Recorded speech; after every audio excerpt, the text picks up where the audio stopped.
The girl was 4 years old. She pressed one small finger to her lips and whispered, "Stay quiet." And the man with 30 years of highway behind him, with a Marine's instinct still wired into his nervous system, obeyed her without thinking. Then the doors blew open. 3 men with flashlights and weapons swept the church while Ridge Calloway crouched behind a collapsed pew in the dark, a child's warm hand locked inside his scarred fist, and understood that a little girl he'd known for 11 minutes had just saved his life. He didn't know her name yet. He didn't know why she wasn't afraid. And he had absolutely no idea that her grandmother had been waiting 20 years for this exact moment to happen. If you've ever believed that the worst roads lead somewhere worth arriving, stay until the end. Hit that like button. Drop your city in the comments right now. I want to know where in the world you're listening from tonight. The storm came in sideways off the Mojave Flats, the kind that doesn't announce itself with distant rumbling but simply arrives. A wall of pressure and cold that Ridge Calloway felt against his chest before he heard it. He'd been riding for 11 hours straight on a stretch of Route 93 that hadn't seen fresh asphalt since the Clinton administration. The Harley's engine complaining in a register just below human hearing, a sound more felt in the sternum than processed by the ears. He'd stopped for gas in a place called Mineral Creek that turned out to be 2 pumps, and a man who wouldn't meet his eyes, paid cash the way he always paid, didn't ask for a receipt the way he never asked, and pushed back out into the late afternoon dark. Nevada in November is its own category of lonely. The Joshua trees stand at wrong angles, twisted by decades of wind into shapes that suggest suffering. The sky goes purple before it goes black, a bruised and swollen ceiling pressing down on the basin like something that's been holding its breath too long. Ridge had been through this stretch a dozen times over 30 years. Once headed west with a unit transfer that never materialized. Once east running from a woman in Flagstaff who deserved better.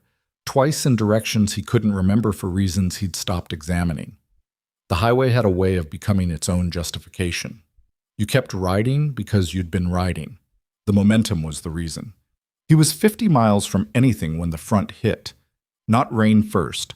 That's the mistake civilians make, thinking storms announce themselves politely.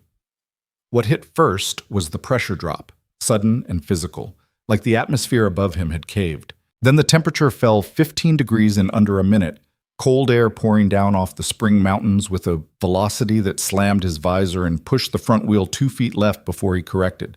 Then the wind, and behind the wind, the rain, horizontal and sharp enough to sting through his jacket at highway speed. He pulled off on instinct, gravel shoulder crunching under the tires, and stood with the engine idling while lightning illustrated the valley and staccato white frames. And that's when he saw the town. Town was generous. What he saw was a water tower and 3 buildings silhouetted against the flash. A church steeple, an unlit main street, the skeletal remains of what might have been a gas station or a feed store, the roof partially collapsed. No streetlights. No neon. No movement. He rode toward it because he had no better option. Blackstone Hollow had been a Silver Rush settlement that peaked in 1887 and never recovered from the collapse of the Comstock satellite operations. What remained was 8 permanent residents, 11 seasonal trailers on the eastern edge, a church that hadn't held a service in 6 years, and a reputation in the county records as a census anomaly. Too small to incorporate, too stubborn to fully dissolve. Ridge didn't know any of that when he turned down the main street and found the church unlocked, its door swinging open against the wind on one hinge, the interior black as a held secret. He pushed inside, got the door partially closed against the pressure, and stood in the dark breathing steam into cold air while his eyes adjusted. The pews were still there. Some were overturned. The pulpit had been pushed to one side and used as a shelf for someone's camping supplies, 2 cans of beans, a lantern, a wool blanket. The windows along the north wall were boarded from outside. The south windows still had glass, and lightning strobed through them across the warped floorboards in irregular intervals. The smell was abandonment, mildew and old wood, and something underneath both that might have been incense from a decade ago, or might have been his imagination filling in the silence. He pulled off his gloves, found the lantern. It had fuel. He was reaching for his lighter when he heard breathing that wasn't his, slow, steady, from somewhere behind the collapsed pulpit at the far end of the nave. Ridge went still. Not the kind of still civilians mean when they say they froze. The kind a Marine learns in year one, where the body goes completely quiet, but the mind accelerates into pure tactical processing. He cataloged exits, the front door he'd come through, a side door to his left that had been nailed shut from inside, 2 windows on the south wall with glass. He cataloged what he could hear over the rain, the breathing, steady, unhurried. No adult breathes like that in a dark abandoned building where someone just entered. Adults hold breath. Adults calculate. The steadiness was the tell. "I can hear you," he said quietly. Flat. No threat in it, no softness either. Just information. Silence. Then the shuffle of small feet on wood.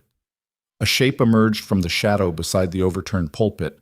Small, maybe to his mid-thigh, bundled in a puffy coat that was a size too large, dark hair and 2 braids that had mostly come undone. The girl looked at him without the expression children usually have when confronted by a large, strange man in a dark building. She didn't have the expression at all. She had instead a quality of assessment, serious, patient, measuring him the way a much older person measures a stranger they're deciding whether to trust. She might have been 4. She might have been 5. She looked ancient. "Are you lost?" he asked, because it was the only question that made sense. She tilted her head. "No," she said. "Are you?" He hadn't expected that, didn't have an answer ready. He was still processing the strangeness of her, the unmistakable composure, the unbothered quality in the face of circumstances that should have been terrifying for a child, when she did something that stopped every calculation running in his head. She walked to the south window and looked out at the street, stood on her toes to see over the sill. Then she turned back to him with an expression that was not alarm but was something close to urgency, and she put one small finger to her lips. "Stay quiet. Follow me." And then headlights swept the church windows from outside. Ridge moved before thought completed. He crossed the nave in 6 steps, dropped below window level, pressed his back against the south wall with the lantern, unlit, in his left hand, and nothing else useful in either. The girl had melted into the shadow beside the collapsed pulpit like she'd done it 100 times. 3 sweeps of flashlight beam moved across the boarded north windows. He heard truck doors. He heard boots on gravel. He heard a voice that wasn't bothering to be quiet, the kind of voice that belongs to a man who doesn't expect to need stealth. Church first, then the old Mercer property on the East Road. He was seen on 93 an hour ago. He's not going through the storm. He stopped somewhere along here. Another voice, closer. If he's got the documentation on him, he doesn't have anything. That's not the point. The point is he keeps breathing, and eventually he finds someone who'll listen to him. A pause. Boots on the steps outside. Nobody listens to a dead man. Ridge pressed himself into the wall and felt the church door move as someone tested it from outside. The hinge had swollen in the rain. The door held, but barely. 2 inches of warped wood and rust between him and whoever was looking for him. He held his breath, heard the man outside curse the weather, heard him say probably nothing, probably moved on, heard footsteps descending back to the gravel. He didn't breathe for another full minute after the truck pulled away. When he finally exhaled, the girl was already standing beside him in the dark. She'd moved without a sound. "You knew they were coming," he said. She nodded like this was obvious information. "How?" She thought about it seriously, the way children think when they're deciding how much truth a grown-up can handle. "I heard the truck on the highway. They drive slow when they're looking for something." He sat down on the nearest unbroken pew because his legs made that decision before his brain did. He looked at this child for a long moment, her serious brown eyes, her borrowed coat, the muddy boots that were also a half size too large. She climbed up onto the pew beside him without asking permission, which he found, obscurely, reassuring. "What's your name?" he said. "Ellie. Ellie Parker." She said it with the careful enunciation of a child who's been taught to say her full name to strangers. "What's yours?" "Ridge." "That's not a regular name." "No," he agreed. "It's not." She appeared to accept this. She folded her hands in her lap with a primness that belonged to someone 60 years older, and they sat in the dark together while the storm broke overhead and rain hammered the roof in waves, and Ridge Calloway, who had not voluntarily sat still with another human being in longer than he could accurately calculate, found that he had nothing particular he needed to say. Outside, the thunder moved east. The rain settled into something steadier and less violent. Somewhere in the building, water was finding a gap in the roof and dripping onto wood in a patient metronomic rhythm. He lit the lantern eventually, kept it low. Ellie produced a granola bar from her coat pocket with the satisfaction of someone revealing a significant resource, broke it carefully in half, and offered him the larger piece.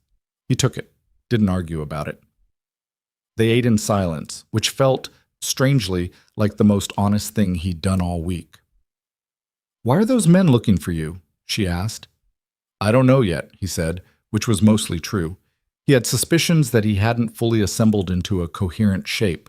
The name Darius Voss had been moving at the back of his mind since Mineral Creek, since the man at the gas pumps wouldn't meet his eyes, since the black truck that had followed him for 12 miles outside of Kingman before taking a different exit. He told himself it was paranoia. The highway alone does things to your risk calibration. But the boots on those church steps hadn't been paranoia. "Grown-ups say that," Ellie said without judgment, "when they know but don't want to say." He looked at her sideways. "You're 4? 4.5.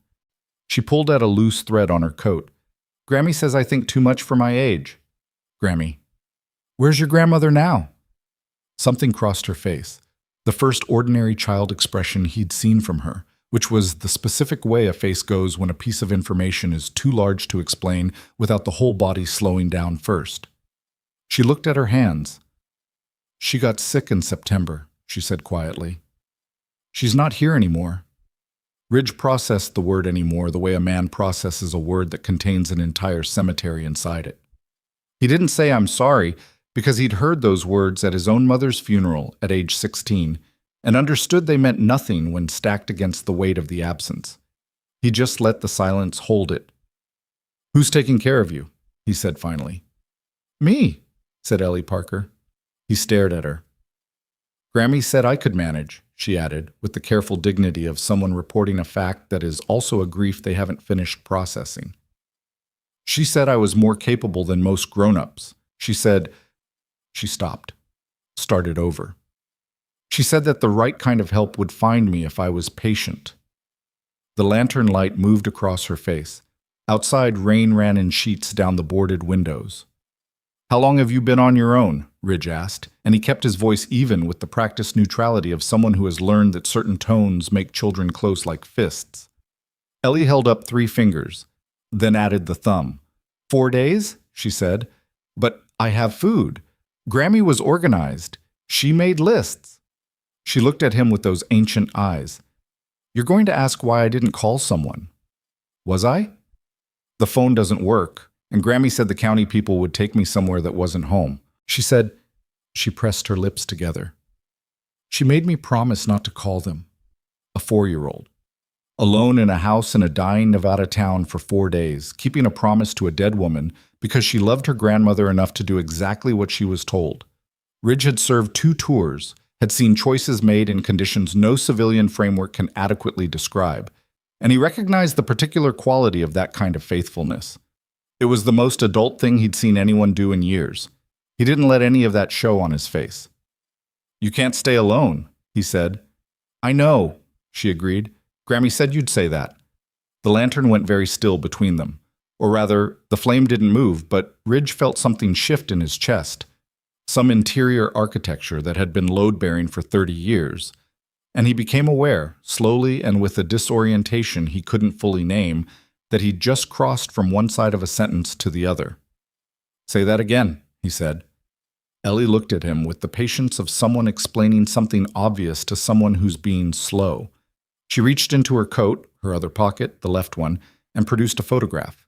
It was laminated, which explained why it had survived 4 days in a child's pocket through Nevada weather. She handed it to him face up. It was old.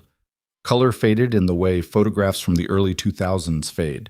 The yellows going amber, the blues going gray. 2 people in front of a motorcycle, somewhere that looked like highway desert. A woman Ridge didn't recognize, dark-haired and laughing. And a man who was clearly Ridge Calloway, 20-odd years younger, before the scar that ran from his left cheekbone to his jaw, before the gray that had taken over the temples, but recognizably him. The same set to the shoulders, the same quality of holding himself slightly apart from the moment even while being in it. His hands went cold. "Grammy kept it in her Bible," Ellie said. "She said if I ever met a man named Ridge, I should help him." He turned the photograph over. On the back, in handwriting that had slightly blurred with age but was still legible, 2 lines, R.C., survivor. Give him time and he'll deserve it. Beneath that, a name, Margaret Ann Parker. The name landed in his chest like a thing dropped from height. 23 years, a stretch of highway outside of Laughlin in a rainstorm not unlike this one, a motorcycle with a failed front brake, a rollover at speed that should have killed him and nearly did. He'd woken up in the bar ditch 60 feet from the bike with a broken collarbone, 2 cracked ribs, his helmet cracked through on the left side, and a woman crouched over him who had been driving past and stopped, who had kept him conscious and warm and called the paramedics and stayed with him until they came, who had refused to let him lose the thread of being alive at a moment when it would have been genuinely easy to let it go. He'd never known her last name. She'd given him a first name and a wave, and the instruction to pay it forward, sweetheart. That's all anyone can do with a second chance, and driven away before he'd been loaded into the ambulance. Margaret. He had thought about her sometimes, the way you think about the moments that could have gone the other way. He had never imagined finding her. He had certainly never imagined her granddaughter. "Ellie," he said. "Yes?" "Your grandmother." He stopped, reassembled. What was she like? The question cost him something to ask, which Ellie seemed to understand without being able to name it. She considered carefully. "She smelled like vanilla," she said, "and she told good stories. And she wasn't scared of things." A pause. "She said being scared was just your body telling you to pay attention." Ridge looked at the photograph for a long moment. Then he folded it carefully and held it out to her. She shook her head. "She said to give it to you," Ellie said. "She said you might need to remember." He put the photograph in his jacket pocket. They sat in the church until well past midnight, the storm cycling through intensity above them, the lantern between them casting a circle of gold on the warped floorboards. Ellie fell asleep eventually, tilted against his arm with the absolute trust of the very young and the very exhausted, and Ridge sat awake in the dark with 30 years of highway in his body and a laminated photograph in his pocket and the sound of men's boots on church steps cycling through his memory. Someone was framing him. That much he'd been able to assemble from fragments. The black trucks, the careful watchers at gas stations across 3 states, the report he'd heard from a brother in the Reno chapter 3 weeks ago that someone had been using the name Iron Covenant, the brotherhood Ridge rode with, the club he'd patched into 15 years ago after the Marines, and before he'd learned to stay anywhere long enough to matter, to move stolen bikes through Nevada and Arizona. Someone was using his name, his face, his history. Darius Voss, yes.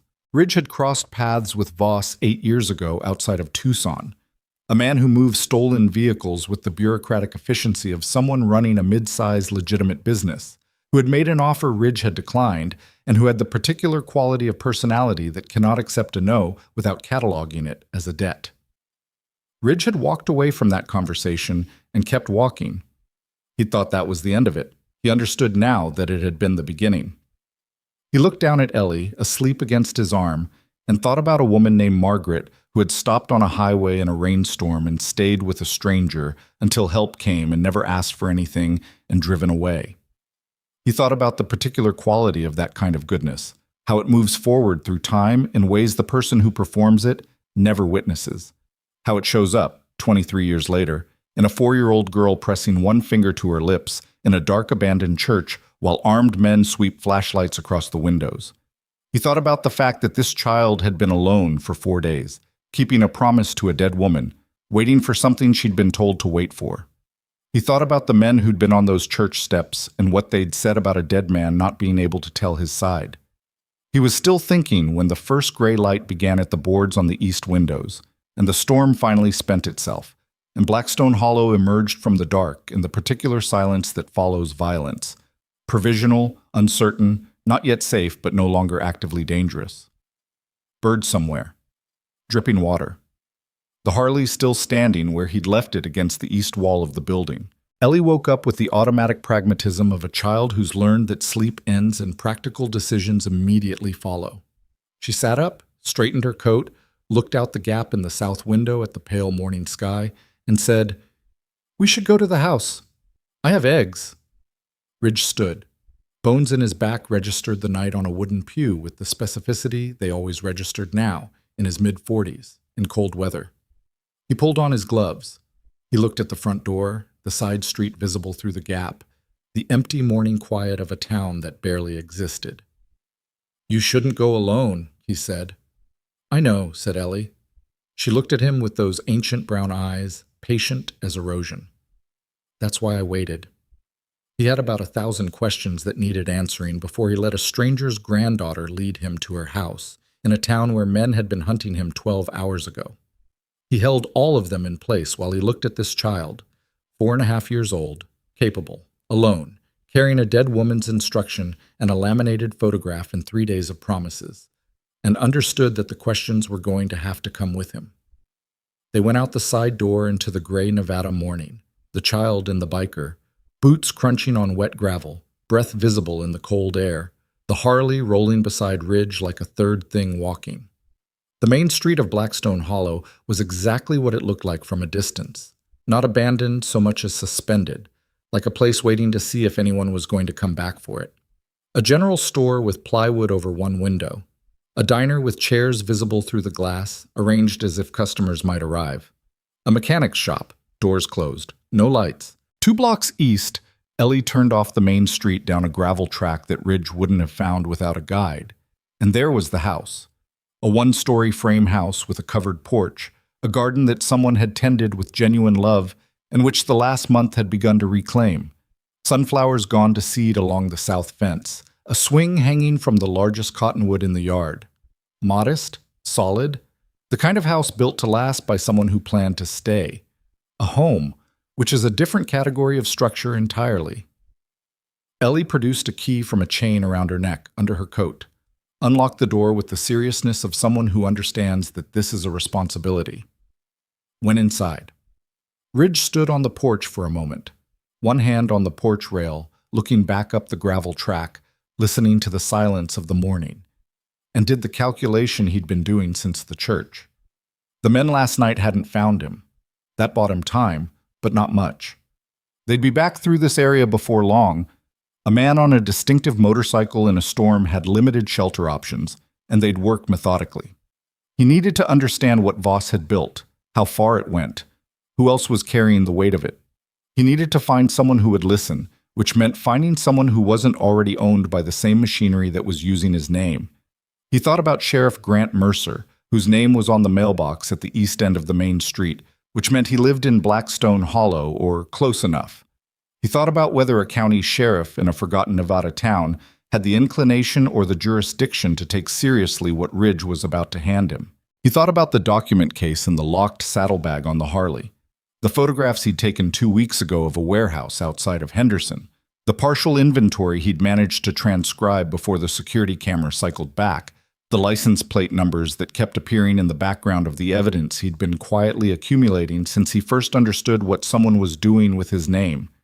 He hadn't shown those to anyone yet, hadn't trusted anyone enough, hadn't been certain enough, had spent 2 weeks telling himself he needed more before he could walk into any official conversation and survive it.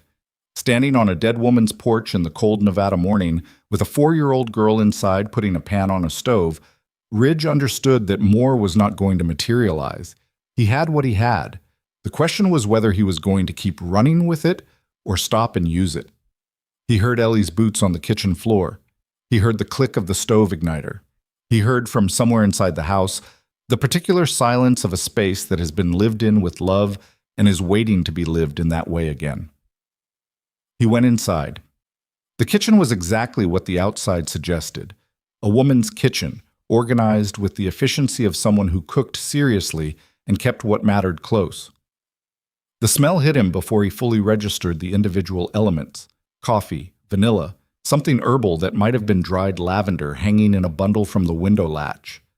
Photographs on the refrigerator, A calendar on the wall, Margaret Parker's handwriting filling in appointments through October and then stopping. A single entry in November in a different hand, smaller, less certain, the letters formed with the laborious precision of someone newly learning to write.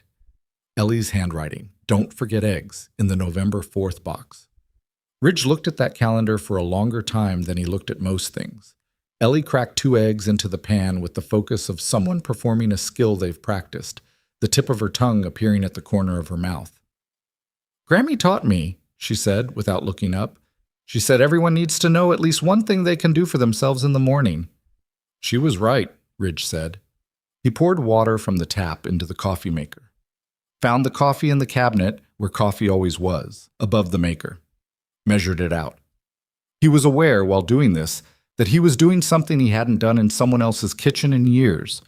Moving through another person's space with the presumption of usefulness. It felt strange. It also felt, underneath the strangeness, like something that had a name he couldn't quite retrieve.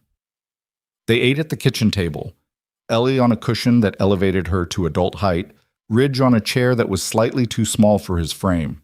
Scrambled eggs, coffee, the last of a loaf of bread that was going stale. Outside, the morning brightened slowly. A bird found the cottonwood. Somewhere down the gravel track, a truck engine turned over and drove away, and Ridge tracked the sound until it faded and didn't come back, and released a breath he hadn't consciously been holding. "What did Grammy tell you about me?" he asked. Ellie ate thoughtfully. "That you were someone who saved people and didn't know it. That you moved around a lot because staying in one place made you feel like you were disappearing." She considered. "And that you had a brother you weren't talking to, which she thought was a waste." Ridge looked at his coffee. "She said people who run from belonging always end up getting brought back to it," Ellie added. "She said the road always curves back home eventually." "She told you all this?" "Over many years," Ellie said seriously, "not all at once.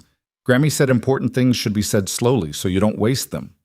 He thought about Margaret Parker, who had stopped for a stranger in the rain, who had kept a photograph, who had apparently spent the better part of 2 decades threading a lesson through her granddaughter with the patient precision of someone planting something for a harvest she wasn't going to see. He thought about the particular kind of faith that kind of action requires. Not the organized variety, not the kind that comes with buildings and scheduled hours, but the working faith of someone who believes that the things you send forward into the world will arrive where they're needed. He didn't say any of this. He drank his coffee. He listened to the house settle in the morning warmth, the way old houses do, the way they breathe. Then his phone vibrated in his pocket. The cheap burner he'd been using for 3 weeks. The number he'd given to exactly 2 people, and one of them was dead. He answered it on the second ring. "Brother." The voice was Cade Merritt's, Sergeant-at-Arms for the Iron Covenant's Nevada chapter, a man built along the lines of a load-bearing wall, whose voice carried the specific quality of someone delivering information they don't entirely want to deliver. "Where are you?" "Somewhere safe," Ridge said. "Relatively." "That's going to change." Cade paused, and in the pause, Ridge heard a space being prepared for something heavy. "Voss isn't just moving bikes." Someone talked. "The operation's bigger than we thought. It's not a side business, Ridge. It's a network, multi-state. Your name is on documents in at least 4 jurisdictions, not just attached, signed. Someone made paperwork." Ridge looked at Ellie, who was watching him with those unreadable ancient eyes.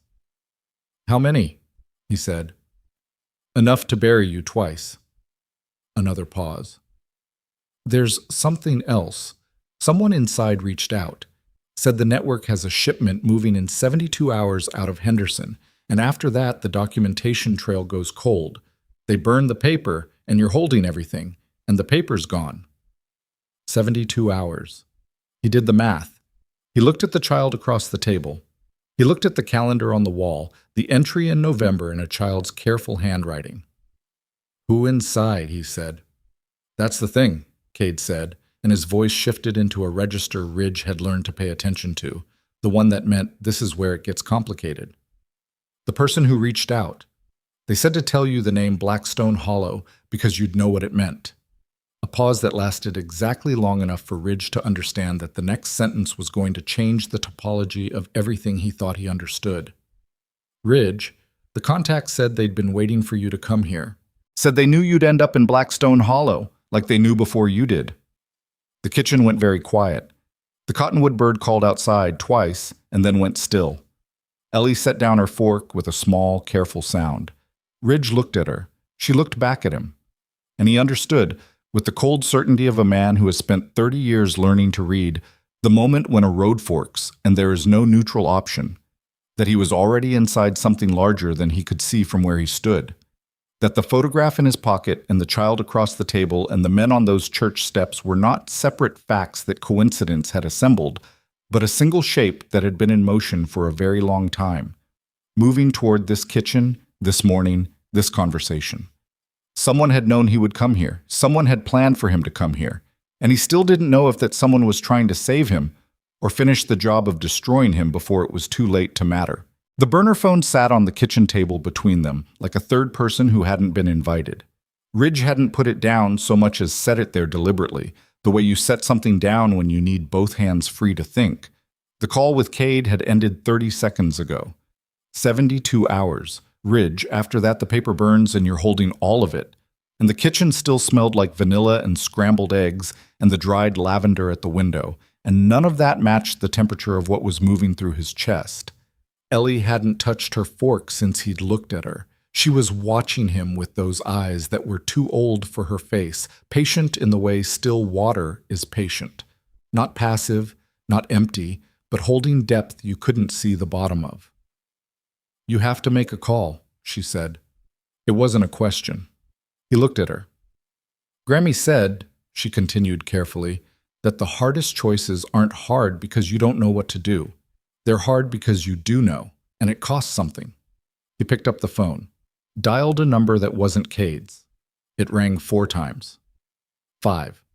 On the 6th, a voice answered that belonged to a man who had every reason not to pick up, a man Ridge had last spoken to in a conversation that had ended with a door closing hard enough to shake the frame. "You've got nerve," said Dean Calloway. "I know," Ridge said.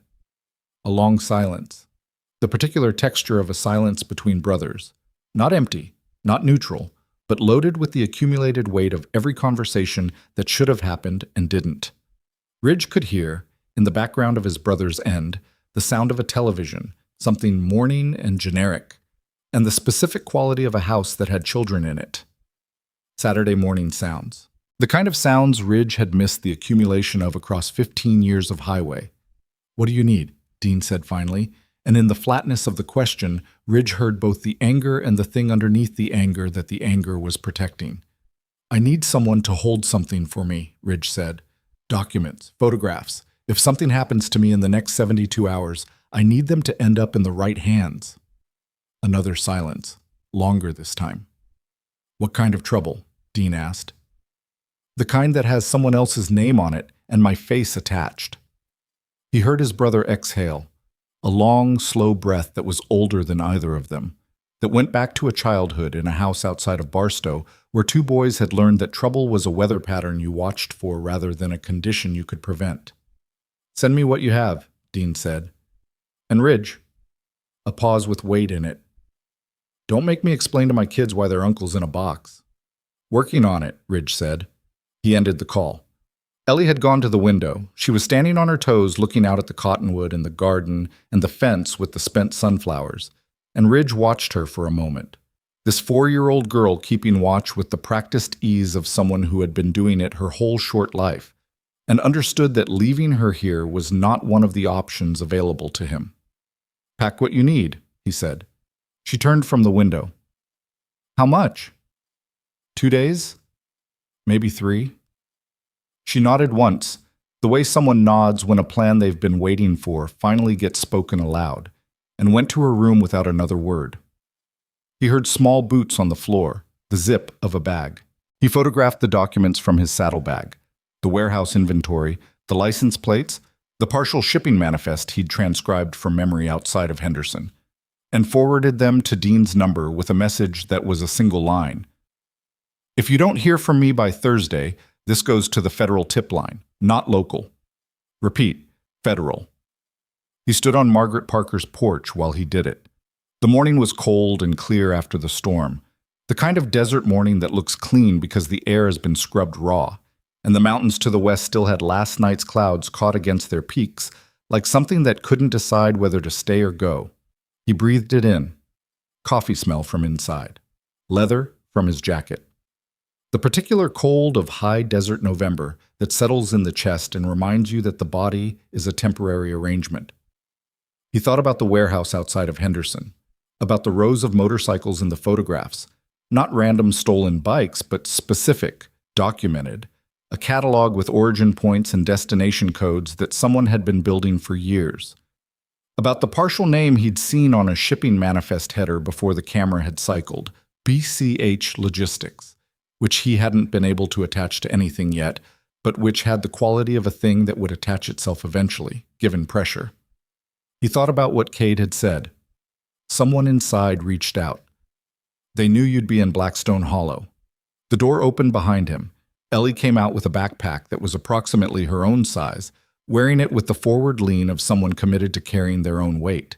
She'd rebraided her hair, not perfectly. The left one was looser than the right, but she'd done it herself, and that was the point. "Ready?" she said. He looked at her for a moment. "You understand we might be moving around for a few days." "I've slept in worse than a church," she said. He didn't ask. He put her bag in the saddlebag that wasn't holding his documents, and he got the Harley started, and the engine sound in the still morning was enormous and unapologetic, and exactly what it was. He felt the familiar vibration move up through the handlebars into his palms and forearms. The Harley's idle, its particular rumble at low RPM, which had always felt less like machine noise and more like a conversation. He got Ellie situated with the extra helmet from the emergency kit. Too large, but the chin strap could cinch tight enough to matter. And she held his jacket at the sides without being told, and he pulled out of the gravel track onto the main street of Blackstone Hollow and pointed them north. The ride to the chapter house took an hour and 40 minutes. Ridge pushed the speed once they were clear of the hollow, opening up on the straight desert highways where visibility ran to the horizon in both directions, and nothing could approach without being seen, and Ellie leaned into the speed without flinching. He checked the mirrors every 30 seconds. Nothing followed. The sky was pale and enormous and indifferent. He had time on that ride to think about what he was bringing to the chapter house, not just the evidence. The child. A dead woman's granddaughter, 4 years old, alone, whose grandmother had kept a 23-year-old photograph and fed instructions into her like a slow-release mechanism, who had already saved his life once and didn't appear to have strong feelings about that. The Iron Covenant's Nevada chapter kept their primary space in a converted industrial building on the outskirts of a small city called Pryor. Not Reno, not Las Vegas, not anywhere with the kind of law enforcement infrastructure that generated friction. The building had been a cold storage facility in a previous life. The exterior still looked like one. Inside, the Brotherhood had built what they needed: a common space with long tables and a kitchen that ran 24 hours during active periods, a workshop bay for the bikes, sleeping quarters in the back that were functional rather than comfortable, a secure room with a door that Ridge had a key to and that contained the kind of communication equipment that nobody needed to know about specifically. He knew the chapter house the way he knew all the places he returned to after long absences, with the slightly disoriented recognition of someone who has a history with a place but not quite a home in it. He'd patched into the Iron Covenant 15 years ago, had ridden with them through situations that had earned his patch the hard way, had been trusted with things that required trust to be given carefully. He'd also been gone for 8 months of the past year, writing jobs that took him away from chapter business, which was not unusual. The Covenant had members who operated across wide geographic ranges, but which had meant that the daily texture of chapter life had been accumulating without him. He didn't know what he was riding into. He found out in the parking area. He'd barely gotten his Harley stopped when Cade Merritt came out of the side door. Not walking, moving with the specific velocity of a man who has been watching for something and has seen it, and pulled up short when he registered the child on the back of Ridge's bike. Cade was 6'2" and built without excess material, the kind of man whose face had been rearranged by experience into something that communicated danger at a distance. He had a marine tattoo on his left forearm that was the same vintage as Ridge's, which was the original basis of their mutual recognition. He looked at Ellie. He looked at Ridge.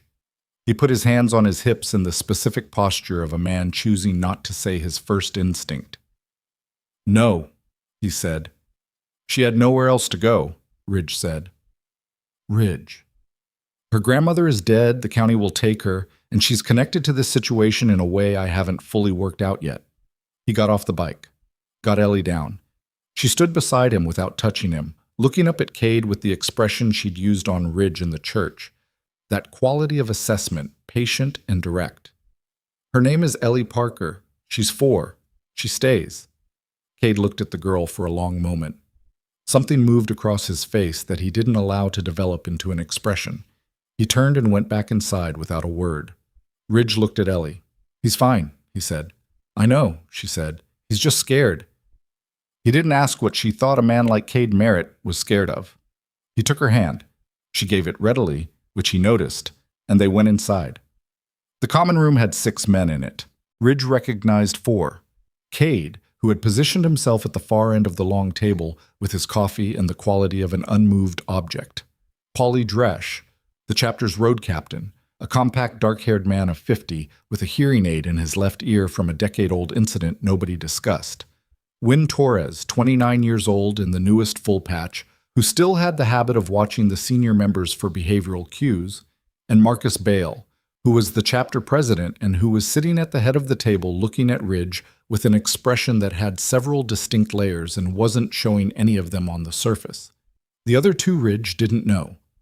One was a large blond man wearing a road-worn jacket with a chapter patch Ridge didn't recognize, Cascade, out of the Pacific Northwest.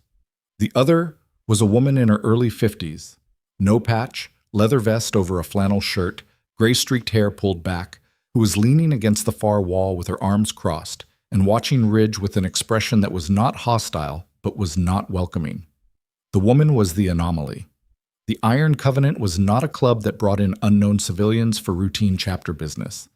Marcus stood up. He was 61 years old, former Army, with the kind of face that had settled into permanent authority through repetition, not performance, not attitude, actual accumulated weight. He walked around the table and stopped in front of Ridge and put out his hand. Ridge shook it. "You look like you've been sleeping on church pews," Marcus said. "1," Ridge said. "Singular." Marcus looked at Ellie. His face did the same thing Cade's had done. Something moved through it and didn't become an expression. He crouched down to her level. "You hungry?" he said. Ellie considered him. "I had eggs," she said. "That's not what I asked." A pause. "Possibly," she said. Marcus stood up. He looked at Wynn and said, "Kitchen," with a single inclination of his head, and Wynn unfolded from his chair with the good-natured compliance of someone who has not yet acquired the seniority to resent small assignments. He went to the kitchen, and after a moment Ellie followed him with the same pragmatic ease she brought to all transitions, and Ridge watched her go with the specific vigilance of someone who has become, without deciding to, responsible for a small person. Marcus put his hand on Ridge's arm. "Conference room," he said. It wasn't a request. The conference room was a former supervisor's office off the main floor. A table that seated 8, a whiteboard with names and route maps that had been there since before Ridge left 8 months ago, a window that looked into the workshop bay where 3 bikes were in various states of assembly. Cade came in. The blond man from Cascade. The woman. Ridge sat. He waited. Marcus sat across from him. "Tell me where you're at." Ridge told him. He was precise, kept the chronology clean, didn't editorialize. The surveillance in Kingman, the warehouse in Henderson. The photographs. The shipping manifest with BCH Logistics in the header. The men on the church steps. What Cade had told him about the documentation, the forged signatures, the multi-state footprint.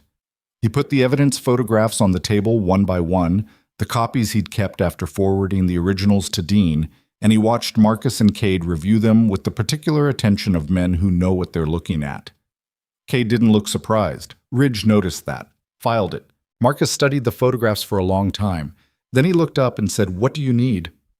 I need to know if Darius Voss has reached inside this chapter, Ridge said. The room changed temperature. Not dramatically. Nothing visible shifted. But the quality of the silence shifted, the way a room's acoustic changes when the people in it become simultaneously more careful. Marcus said, "That's a serious question." "I know what it is," Ridge said. "Someone told Cade I'd be in Blackstone Hollow before I knew I was going to be there. Someone has been feeding information about my movements for at least 6 weeks. That's not external surveillance, Marcus. That's internal." He watched them. Cade's jaw had set into something rigid. Polly was looking at the table. The blond man from Cascade, Ridge still didn't have a name for him, was watching Ridge with an expression that was too neutral, the kind of neutrality that requires active maintenance. "His name is Dart," Marcus said, indicating the blond man. "Cascade chapter. He's been here 3 days. He came to us." "With what?" Ridge said. Dart leaned forward. He had the deliberate movements of someone who had learned to be careful with his own physical presence. Not aggressive, but aware of the space he occupied. "With the same thing you have," he said. His voice was quieter than his size suggested. "Photographs. Manifests. I've been tracking BCH logistics for 4 months. It started in Portland, spread south." He paused. "It's not just bikes, man. That's the part that changes the scale.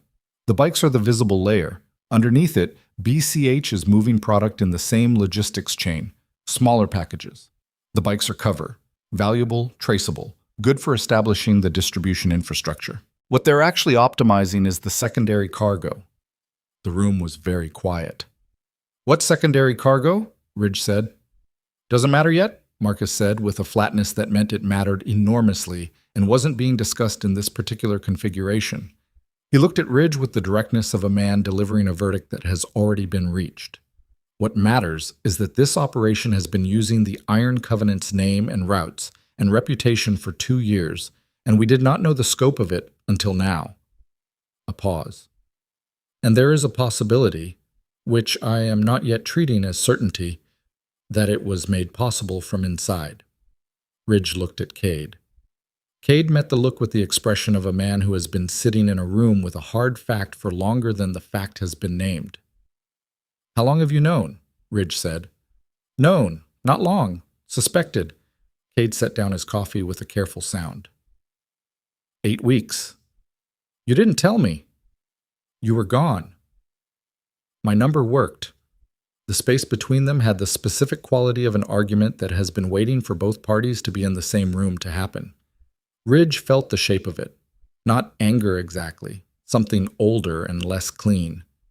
The particular injury of having been left out of information that concerned him directly by someone he had given the specific trust that gets given only a few times in a life. "I needed to verify before I brought it to you," Cade said. "If I was wrong, you should have told me." "Ridge, Cade." He said it once, flat, and Cade stopped. 8 weeks. Someone was building a federal case with my name on the documents, and you were verifying. The silence after that had weight and edges. Marcus let it stand for a moment. Then he said, "It's done. We're here now." He looked at the woman against the wall who had not moved or spoken since they'd sat down. "Alicia, your turn." The woman unfolded from the wall. She moved to the table and sat down, and Ridge understood, as she did, that she had been positioned there deliberately, allowed to observe the entire conversation from outside it before entering. She was assessing. Had been this entire time. "My name is Alicia Venn," she said. "I'm a former federal investigator. I've been working a parallel private investigation on BCH logistics for 7 months. I was referred to the Covenant by a contact in the U.S. Marshals who thought we might have intersecting interests." She looked at Ridge directly. The assessment was still running, which he could feel the way you can feel a camera. "I know who Darius Voss is. I know what he's built.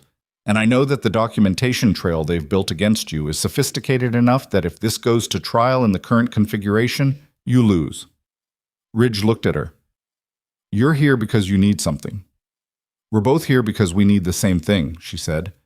"The operation is in motion. 72 hours, the shipment moves and the paper trail goes cold. After that, BCH dissolves the logistics entity and reconstitutes under a new name, The documentation implicating you gets handed to a federal prosecutor who owes Voss a favor, and you spend the next 2 years defending yourself against charges with no exculpatory evidence because the evidence has been burned. She put her hands flat on the table. Or we move in the next 48 hours. We get inside that warehouse. We document the secondary cargo. We have enough for a federal investigation that moves faster than Voss's legal insulation can respond. You want me to go back to Henderson, Ridge said. I want you to go back to the warehouse, she said, because you've already been inside, you know the layout, you know where the documentation lives, and because, she paused, because there's someone inside that operation who asked for you specifically. The room went very still. The contact, Ridge said. Your inside contact. The one who told Cade you'd be in Blackstone Hollow. They've been feeding us information in fragments for 2 months, nothing conclusive. They reached out 48 hours ago with specific coordinates and a window. They said they'd only complete the handoff to someone they could trust. Alicia looked at him steadily. They said your name. Ridge looked at Marcus. Marcus looked back with the expression of a man who has deployed people into situations and carried the weight of what happened to them, and who was not pretending that the weight was light. Who is it? Ridge said. We don't know, Alicia said. That's the problem. They've been communicating through a relay that goes 3 layers deep. We know the final relay point. We don't know who's on the other end. So the inside contact could be working for Voss, Ridge said. This could be a setup. Yes, said Alicia, simply, without qualification. He looked at the photographs on the table, the bikes in the warehouse, the manifest header, BCH Logistics. He looked at the whiteboard with the route maps that had been there since before he left, the names of highways and waypoints that were the circulatory system of the Brotherhood's legitimate operations, now contaminated by whatever had been using them as cover. He looked at the window into the workshop bay, where Wynne was visible through the glass, leaning in the doorway to the kitchen, watching Ellie eat something at a counter stool. She was talking, which meant she was comfortable. Wynne was listening with the expression of a young man who has discovered, unexpectedly, that a 4-year-old is saying something interesting. He thought about what Ellie had said at the kitchen table in Blackstone Hollow. Grammy said the right kind of help would find me if I was patient. He thought about Margaret Parker, who had stopped for a stranger in the rain, who had threaded a 23-year instruction through a child with the precision of someone who knew exactly what she was building toward. He thought about the fact that someone had known he'd be in Blackstone Hollow, had known it before he knew it. There's something else, he said. It wasn't a question. He was reading the room, the specific quality of held information, the way Cade was looking at the table, the way Marcus had his hands laced together with the careful arrangement of a man keeping something in place. Marcus looked at Dart. Dart looked at Ridge.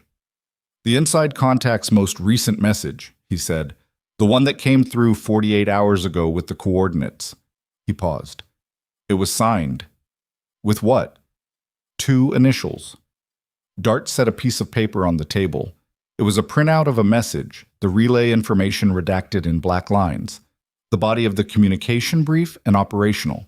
At the bottom, where a signature would be, 2 letters in standard text. Not dramatic, not staged, just there. MP. The room was waiting.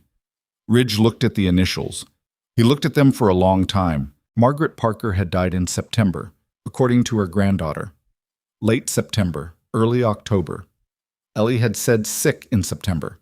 The inside contact had been feeding information for 2 months, which meant the messages had started approximately in September, or just after, or before. He took the photograph out of his jacket pocket. The laminated one. The one Ellie had handed him in the church. He put it on the table beside the printout.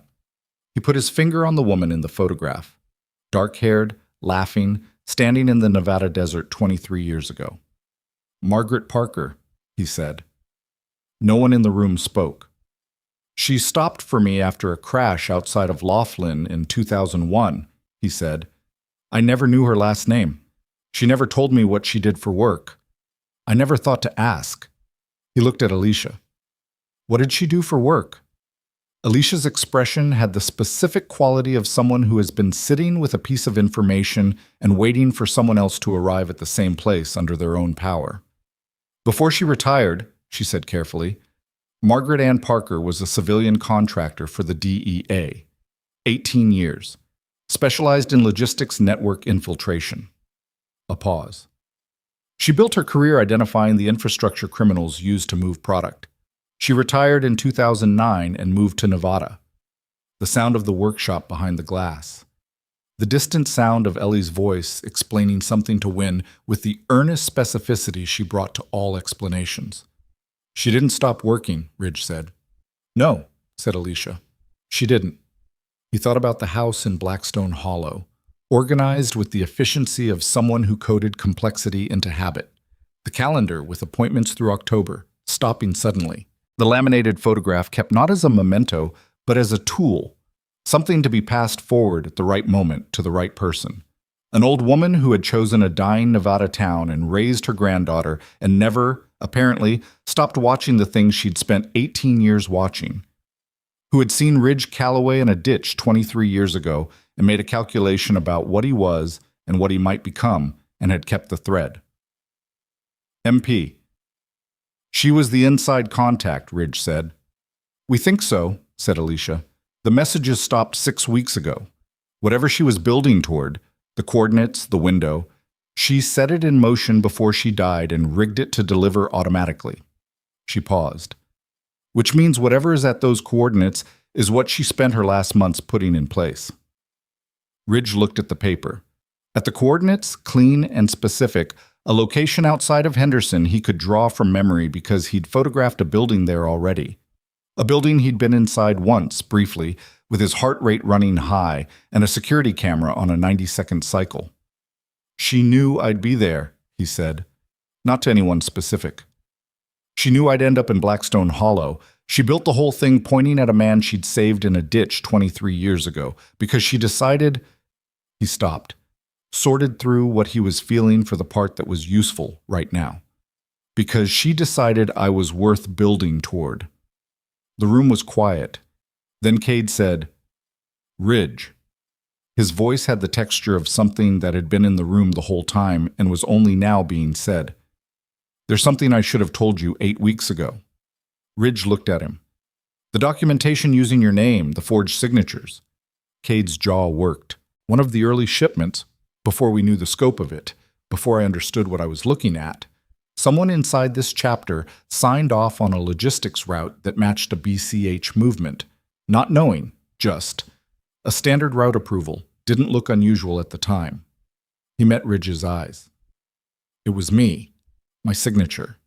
Legitimate approval for a route I thought was club business that turned out to be cover for a BCH shipment.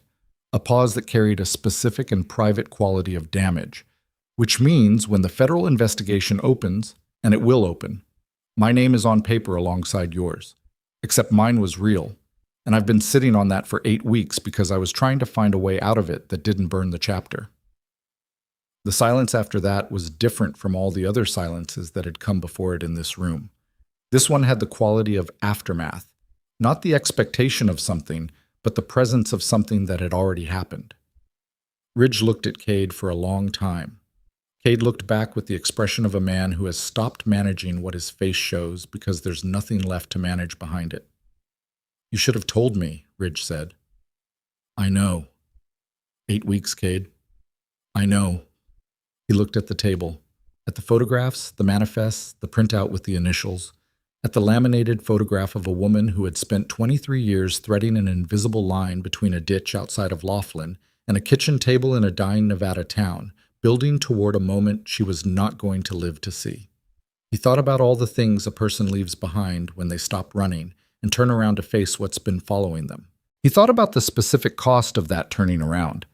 Not the danger of it, but the emotional cost, the requirement to look at what you've been out running and recognize it clearly. He picked up the printout with the coordinates. How long to get to Henderson? He said. 3 hours, said Dart. Maybe less if you push. We have a 48-hour window, Alicia said. The shipment moves Thursday at 0300. We need to be out with documentation before midnight Wednesday. That leaves... I know what that leaves, Ridge said. He stood up. He looked at Marcus. I need your word on something. Marcus waited. Ellie Parker stays here until this is done. She's safe, she's fed, she doesn't know what's happening. If something goes wrong with me, Dean Calloway's number is in my phone. He takes her, not the county. Not the county, Marcus. Marcus held his gaze for a moment. Then he said, "You have my word." Ridge put the printout in his jacket pocket next to the laminated photograph of a woman who had decided 23 years ago that a man in a ditch was worth stopping for. He pulled on his gloves. He looked through the workshop bay window at Ellie, who was now showing Wynne something with her hands. Some gestural explanation, her face animated with the particular intensity she brought to things that mattered to her. She turned, at that exact moment, and looked through the glass directly at him. He held up one hand. She held up one hand back. He turned and walked out of the conference room, and Dart and Alicia fell in behind him. And behind all of them, Cade Merritt sat at the table with his hands around a cold coffee cup and the specific stillness of a man who has said what he should have said 8 weeks ago and cannot go back to the moment before he said it. The Harleys started in the cold parking area in a sequence. Ridge's first, then Dart's, then Alicia in a truck she'd had staged outside. And the sound of the engines in the morning air was the sound of a decision being made that didn't have a reversal built into it. The cold moved through Ridge's jacket. He could smell exhaust and wet concrete and the ghost of cigarette smoke from whoever had been out here last in the night. He pulled out of the parking area.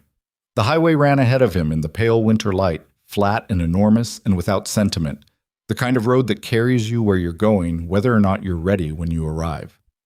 He was 45 miles out of Henderson when his burner phone buzzed with an incoming message from the number Alicia had given him for the relay system. The 3-layer relay, the chain that led back to whatever Margaret Parker had built and set in motion before she died. He pulled over. Read the message. Read it again.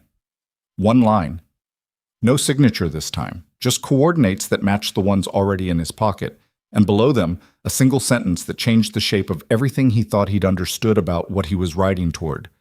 The documentation isn't in the warehouse. It never was. Look for the girl's inheritance. His hands went still on the phone. The girl's inheritance. He stared at the message for a long time while trucks moved past him on the highway, and the cold settled deeper, and the sky went gray at the edges. The way Nevada sky goes gray before weather changes. And he understood, with the certainty of a man who has learned that the road always curves back to the thing you left behind, that he had already been inside the place where the evidence lived. He had made eggs in that kitchen. He had stood on that porch. He had watched a 4-year-old re-braid her own hair because she had promised a dead woman she would manage. The evidence that would clear his name, that would destroy Darius Voss's operation, that Margaret Parker had spent her last months constructing with the precision of someone who had spent 18 years building exactly this kind of trap. It was in the house in Blackstone Hollow. It had been there the entire time, and Ellie Parker, 4 years old, was the only one who knew where her grandmother kept her important things. He called Alicia before he turned the bike around. She picked up on the first ring, which meant she'd been waiting for something to go wrong. People who've worked federal investigations long enough develop that quality. They answer fast because they've learned that silence is the thing that costs you, not noise. "The warehouse is a decoy," Ridge said. He kept his voice flat, kept the highway wind out of it. "The documentation is in Blackstone Hollow, in Margaret Parker's house." A pause. Not surprise. Calculation. "How certain?" The relay message. "Look for the girl's inheritance. Margaret Parker was DEA, logistics, for 18 years. She didn't use language accidentally." He looked at the highway running south toward Henderson, the direction they'd been pointed, the direction that was now wrong. She built the evidence package into the house, into whatever she left Ellie. He heard Alicia breathing, heard her making the same calculation he'd made on the shoulder of the highway. The warehouse as distraction, the paperwork as cover, the coordinates as misdirection aimed at whoever was watching the relay beside them. "Voss knows about the relay," Alicia said. "Has to. Which means he knows about the coordinates, which means he's had people watching the Henderson warehouse since the message came through." Another breath. "And if he knows the coordinates are a decoy, he knows where the real evidence is," Ridge said.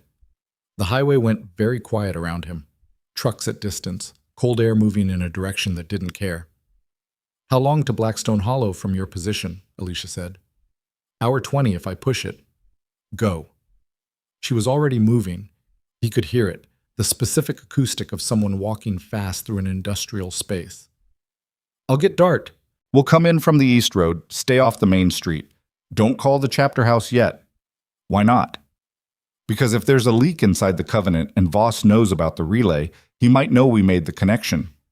A pause with an edge on it. Don't call anyone until we know what's in that house. She ended the call. Ridge looked at the phone for a moment, then he looked at the road. He pushed the Harley north and didn't look at the speedometer. The desert ran past him in the gray midday light, flat, enormous, the kind of landscape that makes human urgency feel provisional. He kept the throttle open on the straight sections and thought about the house in Blackstone Hollow, the kitchen with the vanilla smell, the calendar on the wall, the way Margaret Parker had organized a space to carry her absence forward, the lists, the laminated photograph. The instructions fed slowly into a child over years until the child could recite them without knowing she was reciting them. Grammy said if I ever met a man named Ridge, I should help him. 18 years of DEA logistics work. A woman who built infiltration cases for a living, who understood that the most durable evidence is the evidence that looks like something else, stored where no investigator would think to look, because no investigator would think to look in a dead woman's house, in a town that barely existed, left in the custody of a 4-year-old who didn't know what she was carrying. The most protected place in the world is the one nobody considers worth protecting. He was 30 miles out when his phone buzzed again. Not Alicia's number, not Dean's. A number he didn't recognize. Not blocked, just unknown, the area code placing it in southern Nevada. He almost let it go. Highway instinct said unknown number, wrong time, don't. Something else, the same thing that had made him pull over and read the relay message, the thing that operated below reasoning, made him answer. Ridge Calloway. Not a question. A man's voice, middle-aged, unhurried, the specific cadence of someone who learned to speak at their own pace because the room generally waits for them. You've been difficult to reach. He recognized the voice, not from a recent conversation, from the memory of a conversation 8 years ago outside of Tucson, in a parking lot, a man who'd made an offer and recorded the refusal like a credit balance. Voss, Ridge said. I've been watching your morning, Darius Voss said pleasantly. You're making good time. Wrong direction, though. Ridge's hands tightened on the grips. He didn't slow down.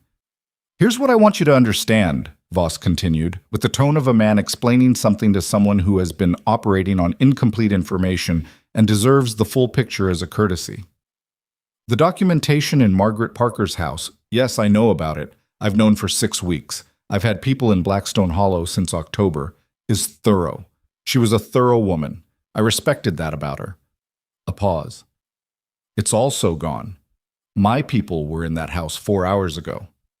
Ridge said nothing. He was calculating. 4 hours ago, he and Ellie had been in the chapter house in Pryor. The house in Blackstone Hollow had been empty. I want you to think carefully about the next part, Voss said, because this is where most people make an emotional decision instead of a rational one. And emotional decisions in your position have a specific outcome. The pleasantness in his voice was the most frightening thing about it. Not performed, not thin over anger, genuinely unhurried. The documentation is gone. The relay is compromised. I've had eyes on that channel for 5 weeks, which means I've read everything your investigator friend has read. The warehouse in Henderson is, as you've now correctly identified, a staging environment for law enforcement attention. And the forged documentation placing you at the center of a multi-state theft operation is in the hands of a federal prosecutor in Las Vegas who will be receiving it Thursday morning. Ridge pulled off the highway onto gravel. He needed to be still for this. What do you want? He said. Nothing dramatic, Voss said. I want you to stop. Take the girl, go somewhere that isn't Nevada, and live whatever life you can assemble from what you have left. The case against you is circumstantial enough that a good lawyer might reduce it to something manageable. You have a brother, Dean, in Barstow, who I imagine would help with legal fees. A pause. Or you ride to Blackstone Hollow and find an empty house, and people who are very tired of being patient with you. Ridge looked at the desert. A hawk hung on a thermal to the east, patient and geometric. The cold was specific and clean. The kind of cold that clarifies rather than numbs. You had people in that house for 6 weeks, Ridge said. Since October, yes. And you left it standing, left it intact. You didn't burn it. A very small pause. The first pause that had any texture of something other than control. Margaret Parker was careful, Voss said. Finding what she hid took time. You didn't find it, Ridge said. It arrived as a certainty, not a guess. The particular quality of a lie that sounds like information. You've had people in that house for 6 weeks, and you haven't found it, and now you're calling me to tell me it's gone because you want me to stop before I figure out what she actually built and where she actually put it. The silence on the line had the specific quality of a room-changing temperature. You're smarter than I remembered, Voss said, and the pleasantness had thinned by one precise degree. Your people are still there, Ridge said, in or near Blackstone Hollow, waiting to see if I come back, or waiting to find what Margaret hid before I do. He put the bike back in gear. Tell them I said hello. He ended the call. He had perhaps 30 seconds before Voss redirected whatever was positioned in Blackstone Hollow, which meant the calculation was simple. He needed to arrive before the redirection completed, and he needed to arrive knowing that whatever Margaret Parker had built was still there, because a man who'd already found it would not have made that call. He opened the throttle completely and stopped thinking about speed limits. The main street of Blackstone Hollow appeared at the edge of his headlight in the gray afternoon. The water tower, the diner with the chairs visible through the glass, the mechanic's shop with its closed doors. He killed the headlight 2 blocks out and rolled in on engine sound alone, turning off the main street before the gravel track, coming around the east side of the property on a dirt path he'd identified on his way out that morning. He stopped the bike behind the cottonwood, killed the engine, sat for a moment in the silence that followed engine sound. The particular deafness of it. The way the ears take a few seconds to recalibrate to ambient sound. Wind in the cottonwood. Somewhere, a loose piece of something against a wall. And underneath both, barely, voices. 2 of them, male, coming from inside the house. He got off the bike. He moved to the back fence and went over it in a way that had more to do with muscle memory than current physical condition. The specific movement of a man who has gone over fences in hostile territory, low and fast, absorbing the landing in the knees rather than the feet to reduce sound. He crossed the garden, the dead sunflowers brushing his jacket, and went to the back window of the kitchen. 2 men inside. One was going through the kitchen cabinets with the systematic method of someone who has already been through them before and is trying again with different assumptions. The other was in the hallway doorway, watching, the specific posture of a man providing security rather than searching. The security man had his hand near, but not on his hip. Professional patience. Ridge assessed the layout. Back door was to his left, wood, old lock, opened inward. He had perhaps 60 seconds before Voss's redirect completed, and these 2 men received instruction to alter their behavior. He went through the back door the way he'd learned to go through doors. Fast, low, committed, no hesitation between the decision and the action. And he had the security man's arm locked before the sound of his entry had fully registered, the leverage applied at the elbow joint in the specific way that makes the alternative to compliance an orthopedic event. The man made a sound and went still. The one at the cabinets turned around. He was younger than his partner, with the particular expression of someone recalculating options rapidly. He had something in his right hand, not a weapon, a phone, already showing a call screen. Put it down, Ridge said. The man looked at him, at his partner's arm. He put the phone on the counter face down. You haven't found it, Ridge said. 6 weeks and you haven't found it. Where have you looked? The younger man said nothing, stubborn or instructed or both. Ridge released the security man's arm in the direction that put him against the wall and looked at the kitchen. He looked at it the way Margaret Parker would have looked at it, not as a room with cabinets and appliances and a calendar, but as a system built by a person who spent 18 years hiding evidence inside the infrastructure of the ordinary. The calendar. He crossed to it, flipped back the months, November, October, September. The appointments in Margaret's hand through September, then the single entry in Ellie's hand in November. But in September, the last week of September, when Margaret had apparently understood that she was running out of time, The entries changed character. Still in Margaret's hand, still in the coded language of a woman who wrote appointments for public consumption, but the last 4 entries were in a shorthand that wasn't calendar language. E knows the third thing Grammy taught her. September 24th. The map in the good book goes to the right shelf. September 25th. The shelf holds what the shelf held for Papa. September 26th. Ridge will know what a second chance looks like when he sees one. September 27th. He tore the September page off the wall, put it in his jacket. E knows the third thing Grammy taught her. He went to Ellie's room. Small bed, small dresser, books on a low shelf arranged with the careful order of a child who'd been taught to keep things in their place. He looked at the books, picture books, early readers, a children's encyclopedia. And on the end of the shelf, between the encyclopedia and the wall, 3 objects that weren't books. A worn wooden box about the size of a hardcover novel, a smooth river stone painted with a careful E, and a framed photograph. Not the photograph he'd been given, a different one. This one showed Margaret Parker seated at a table, older than in the laminated photo, gray in her hair, with a young woman Ridge didn't recognize, and between them, barely visible, an infant who might have been Ellie at a few months old. The young woman had Margaret's eyes and a quality of brightness in her face that was difficult to look at directly because of what it implied about where she was now. Ellie's mother. Dead or absent. Ellie had never mentioned her, which was its own category of information. He picked up the wooden box. It was locked, a small brass lock, the key entry kind that a child couldn't open without the key. He looked at the river stone, turned it over. The key was taped to the back with electrical tape, careful and deliberate. The third thing Grammy taught her, where to find the key. He opened the box. Inside, a USB drive wrapped in cloth, a folded paper, and underneath both a handwritten note in Margaret Parker's clear, careful script that said, simply, "For the man in the ditch, you were worth waiting for." M. He closed his fist around the USB drive. He turned around.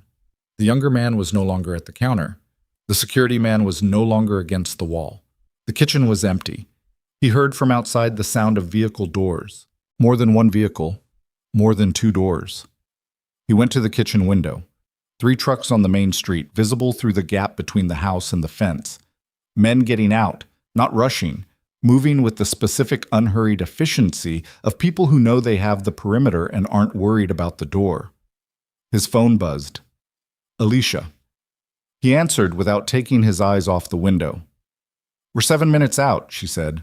"East Road, what's your situation?" 3 trucks on the main street, minimum 6 men. I have what we came for. He looked at the exits. Back door he'd entered through, front door, the window. 7 minutes is too long. Ridge? Call the chapter house. Tell Marcus. Tell him I need noise on the main street in the next 4 minutes. He paused. Motorcycle noise. A breath. You need the chapter to ride into a hostile. I need 30 seconds of distraction and a clear path to the East Road. Tell Marcus. He ended the call. He looked around the kitchen one last time. At the calendar on the wall with its September entries, at the framed photograph of 3 generations of Parker women, at the stove where Ellie had made eggs with the careful focus of someone performing a skill they'd been taught by someone who loved them. He took the framed photograph off the counter and put it inside his jacket. Then he went out the back door and over the fence and into the cottonwood shadow beside his bike. And he crouched in the cold and waited with the USB drive in his fist and the sound of boots on gravel coming around the east side of the house. And he did the thing that 30 years of running had never actually required him to do. He stayed still. He chose the ground he was on. He waited for his brothers. The sound came from the south, not from the direction of the chapter house, which was north, but from the south highway, which meant someone had anticipated the route, or had already been in motion before Alicia called.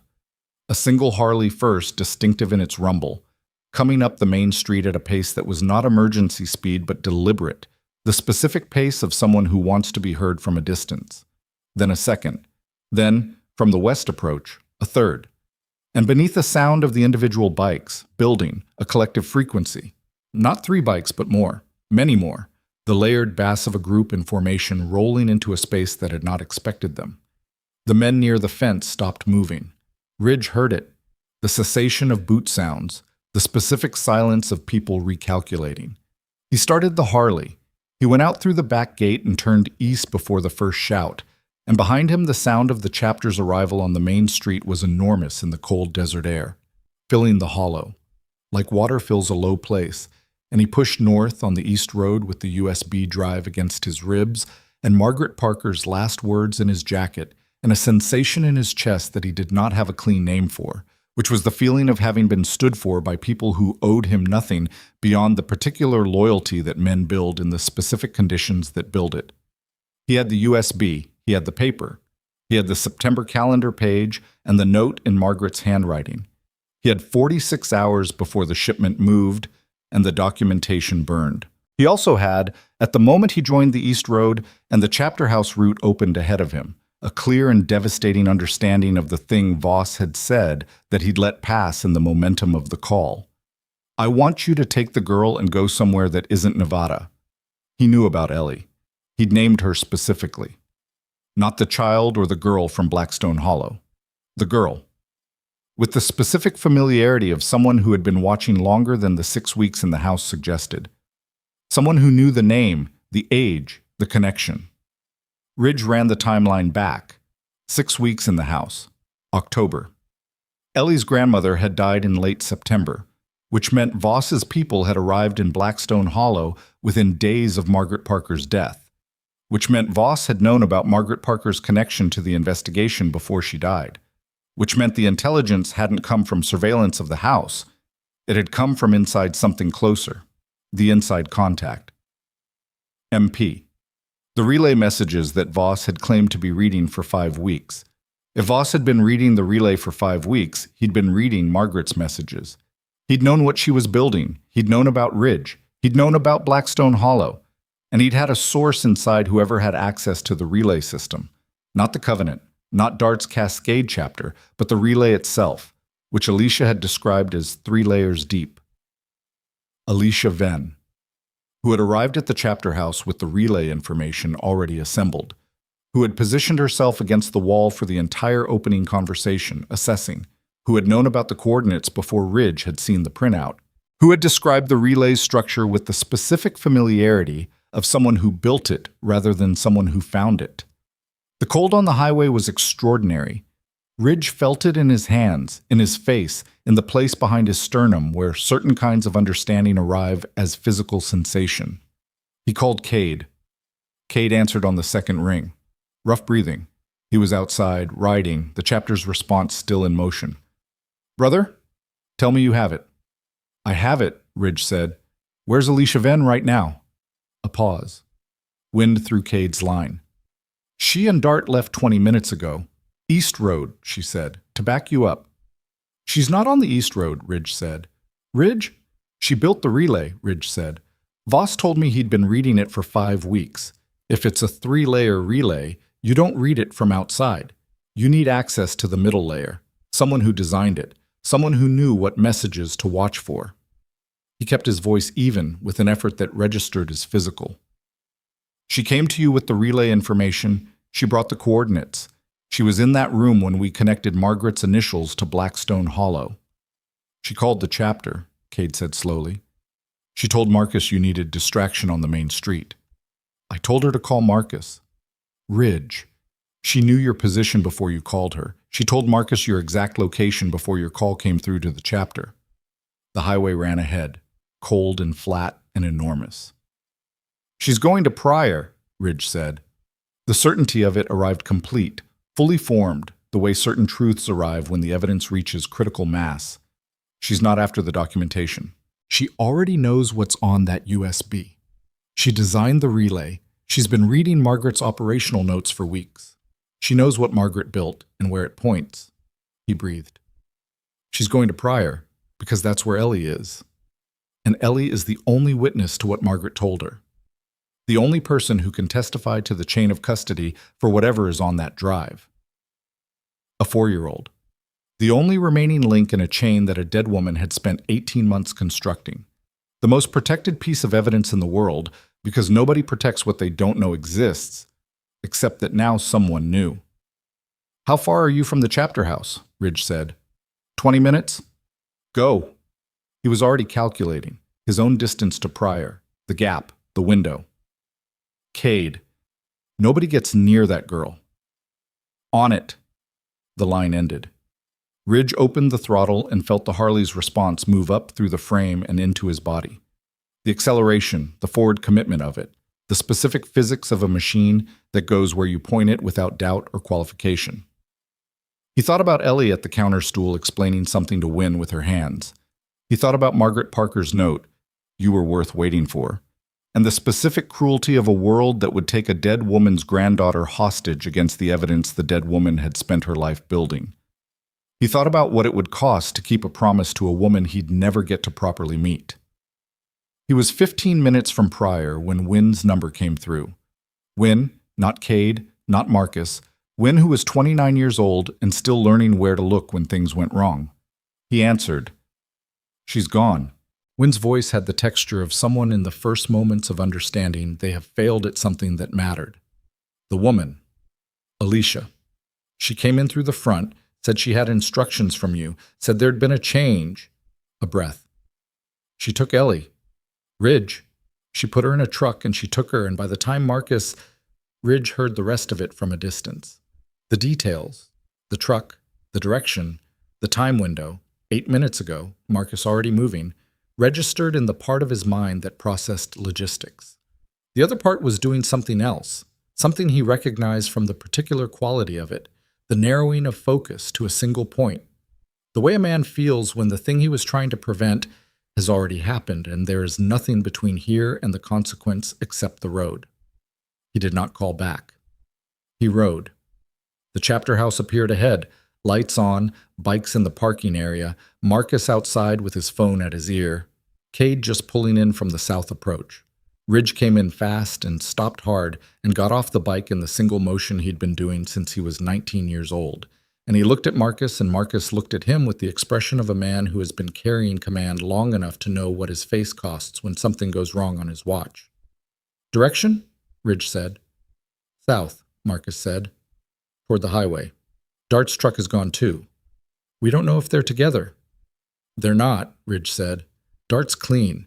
He came to you 8 weeks ago with the same information I have. Voss doesn't use assets he can trace back.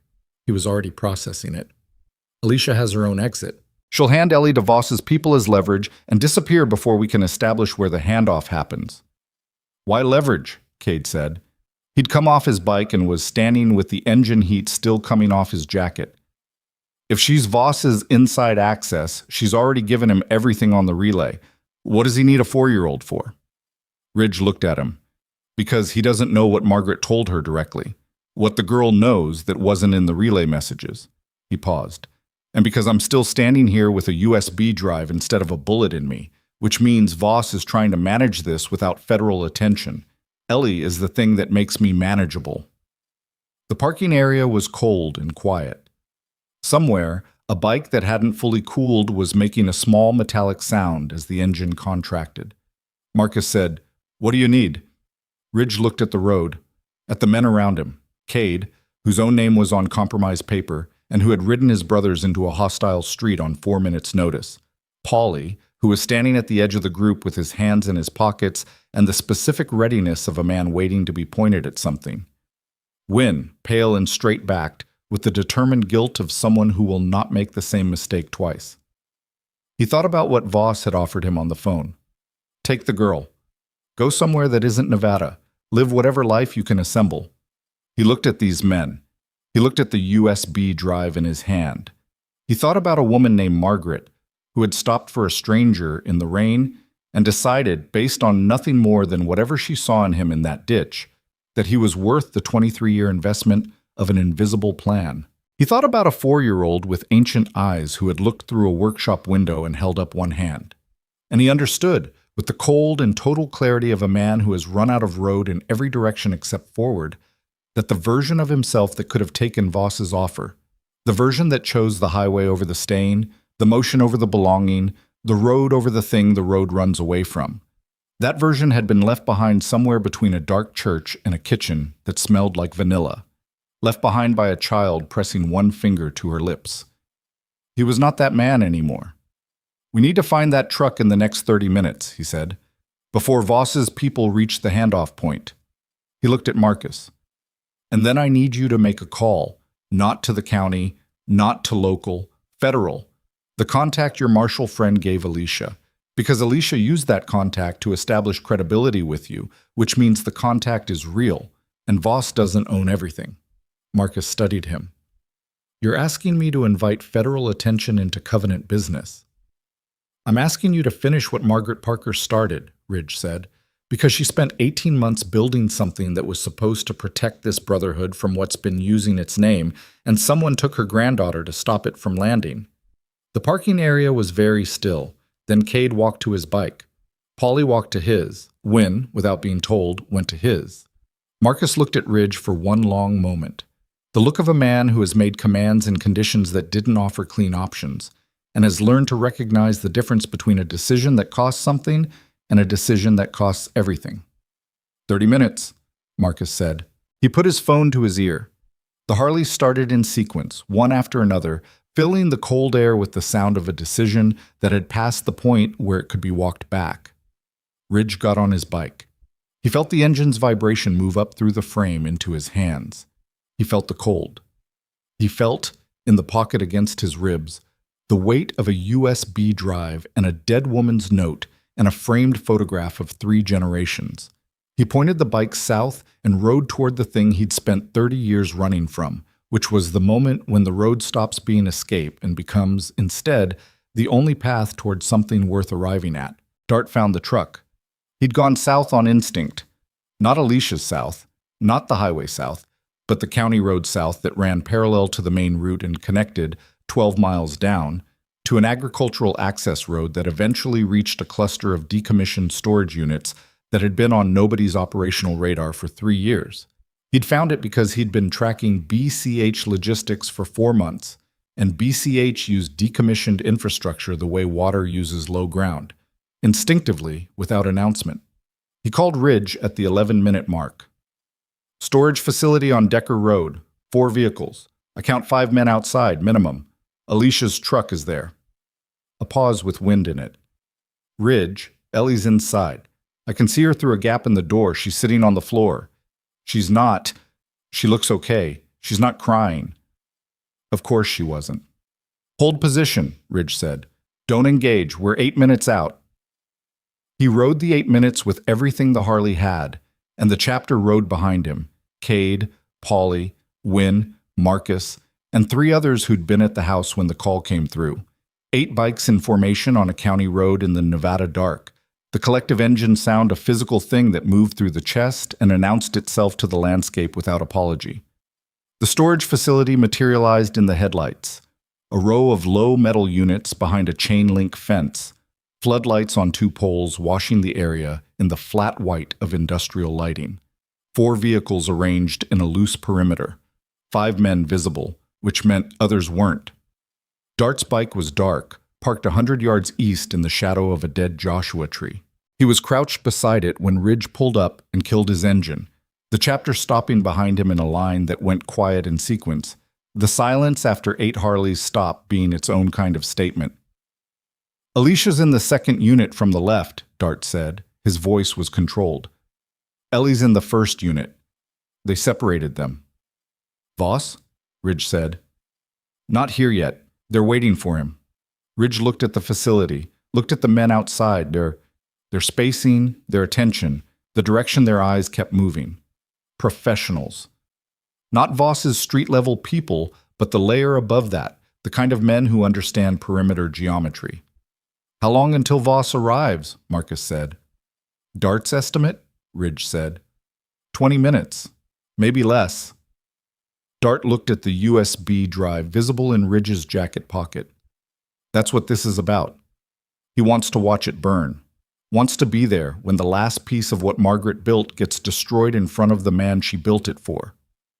Ridge understood then what kind of man Darius Voss actually was. Not a businessman, not a network administrator. A man who needed to watch. Then we don't wait for him, Ridge said. He didn't look back to see if Marcus agreed. He walked toward the fence. What happened in the next 4 minutes was not clean. It was not cinematic in the way movies make violence cinematic, fluid, choreographed, consequence-free. It was loud and close and wrong-angled, the specific chaos of a confined space with multiple moving parts and zero margin, and Ridge took a hit in the first 20 seconds that caught him across the left side below the ribs and drove the air out of him completely, and he kept moving because stopping was not among the available options. Cade went left, Dart went right. Marcus and Paulie took the center with the unhurried efficiency of men who have done this before in conditions with less margin, and the men on Voss's perimeter, professionals, yes, but outnumbered and caught in the specific disadvantage of a position designed to hold a perimeter against approach from one direction, scrambled to redistribute against a pressure that was coming from 3. Ridge reached the first unit. The door was padlocked from outside, which told him everything about the consideration being shown to the person inside. He hit the padlock with a length of rebar he'd pulled from the fence line, and it took 3 strikes, and the third one his hands were shaking from the hit he'd taken, and the rebar rang against metal, and somewhere behind him someone was shouting, and somewhere else something went over with a crash of metal on gravel. The padlock gave. He pulled the door. Ellie was exactly where Dart said she was, sitting on the concrete floor with her knees pulled up and her arms around them, her backpack still on because she had not allowed them to take it. She looked up when the door opened, and her face in the flat wash of the floodlight did the thing it had done in the church. Not the expression of a frightened child, but the expression of someone who has been waiting and has now seen what they were waiting for. "You came back," she said. "Said I would," he said. His voice came out rougher than he intended, the breath still not fully back from the hit. "You're hurt." "I'm fine." He crouched down to her level. "Can you walk?" "Yes." She stood up and brushed off her knees with the deliberate dignity of someone who refuses to let circumstances diminish them. She was 4 years old, and she had been locked in a metal storage unit in the Nevada dark by people working for a man who needed to watch things burn, and she was brushing off her knees. He put her on his back, arms around his neck, legs around his waist, the backpack pressing between them. And he went back out into the noise. The perimeter had collapsed into its components. Cade had 2 men against a vehicle and was making his position clear in the specific language of a man who spent 15 years as a Marine sergeant at arms. Paulie was sitting on the ground holding his forearm with the expression of someone who knows the arm isn't broken and is nevertheless deeply unhappy about it. Dart had the door of the second unit open, and Alicia Venn was standing in the opening with the expression of someone whose calculation has run out of variables. She looked at Ridge, at Ellie on his back, at the USB drive in his jacket. Her face did a series of small things that were not quite remorse and not quite defiance. The expression of a professional who understands that the operational outcome has been determined. "How long?" Ridge said. She looked at him. "How long were you working for him?" "Long enough," she said, which was not an answer and was also, in its way, everything. "Margaret knew," Ridge said. It arrived as fact, not question. "She built the relay with 3 layers because she knew one of them was compromised. She knew you'd be able to read what she sent. She wrote what she wanted you to read, and she put the real instructions somewhere else." He looked at her steadily. "She used you. She fed Voss what she wanted him to have and kept the rest in a wooden box in a child's room." Something moved across Alicia's face. Not guilt. Something more complicated. The expression of a professional who has just understood the full geometry of what they were played by, and who cannot help, despite everything, respecting it. "She was good," Alicia said quietly. "She was better than good," Ridge said. "She was right about me." A sound from the road, then headlights. Single vehicle, moving fast, turning into the access road with the specific velocity of someone who has just received information that the situation is no longer as he left it. Voss's car stopped 40 yards out. The headlights stayed on. Through the windshield, visible in the reflected floodlight, a man sitting very still behind the wheel, making the same calculation Ridge had made on the highway shoulder, except from the opposite position.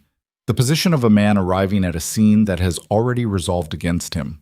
Ridge stood in the floodlight with Ellie on his back, and the USB drive in his jacket, and 8 Iron Covenant brothers behind him, and the specific stillness of a man who is not going to move from the ground he is standing on. The car sat there for 30 seconds. 40. The engine idled. Then, from the north access road, 2 sets of headlights moving together, official by the speed and the way they drove.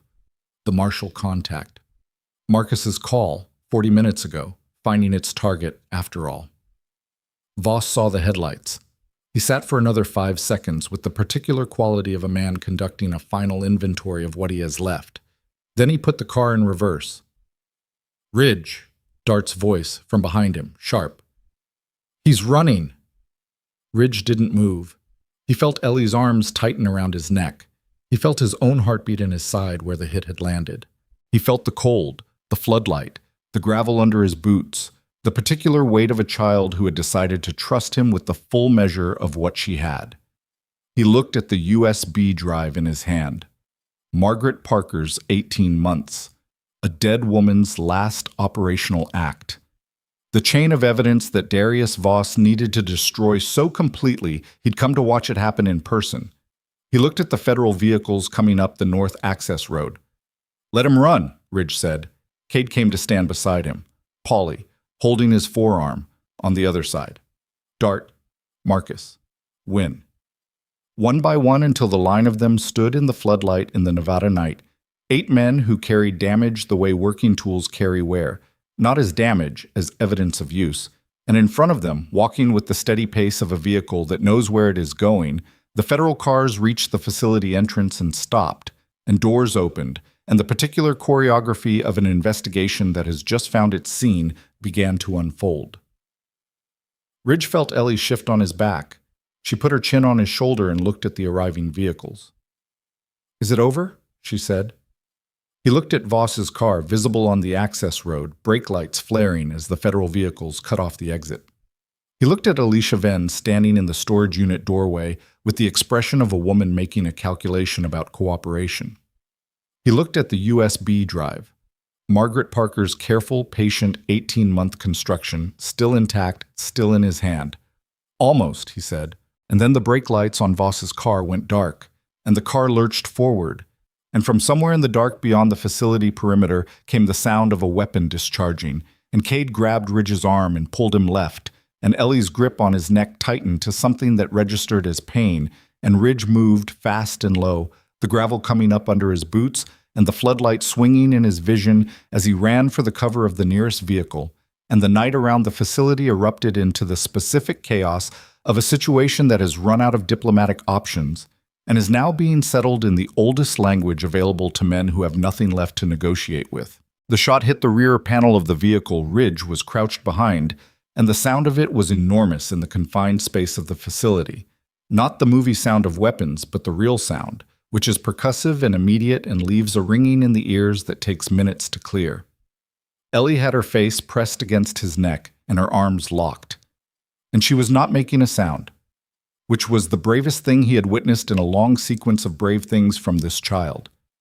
Cade came around the front of the vehicle, low and fast. "Voss got out of the car," he said.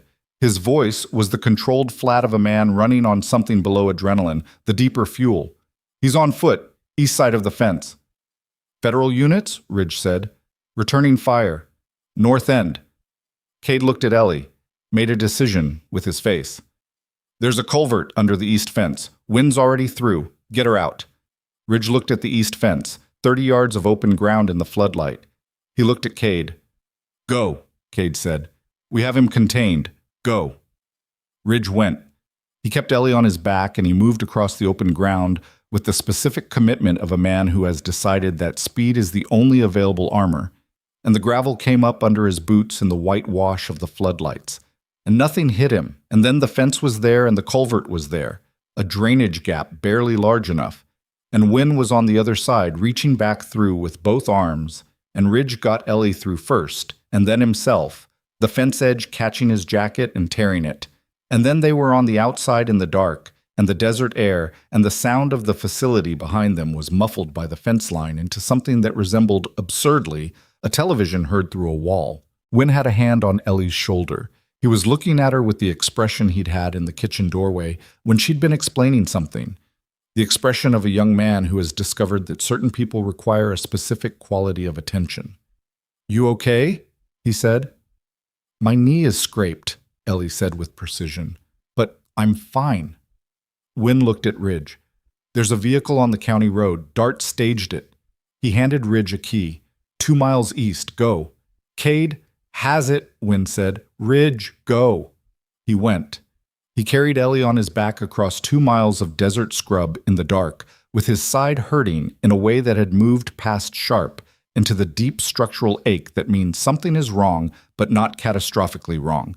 And she rode without complaint and without asking questions. And above them, the Nevada sky was the particular black of deep November, with stars so dense they created their own ambient light.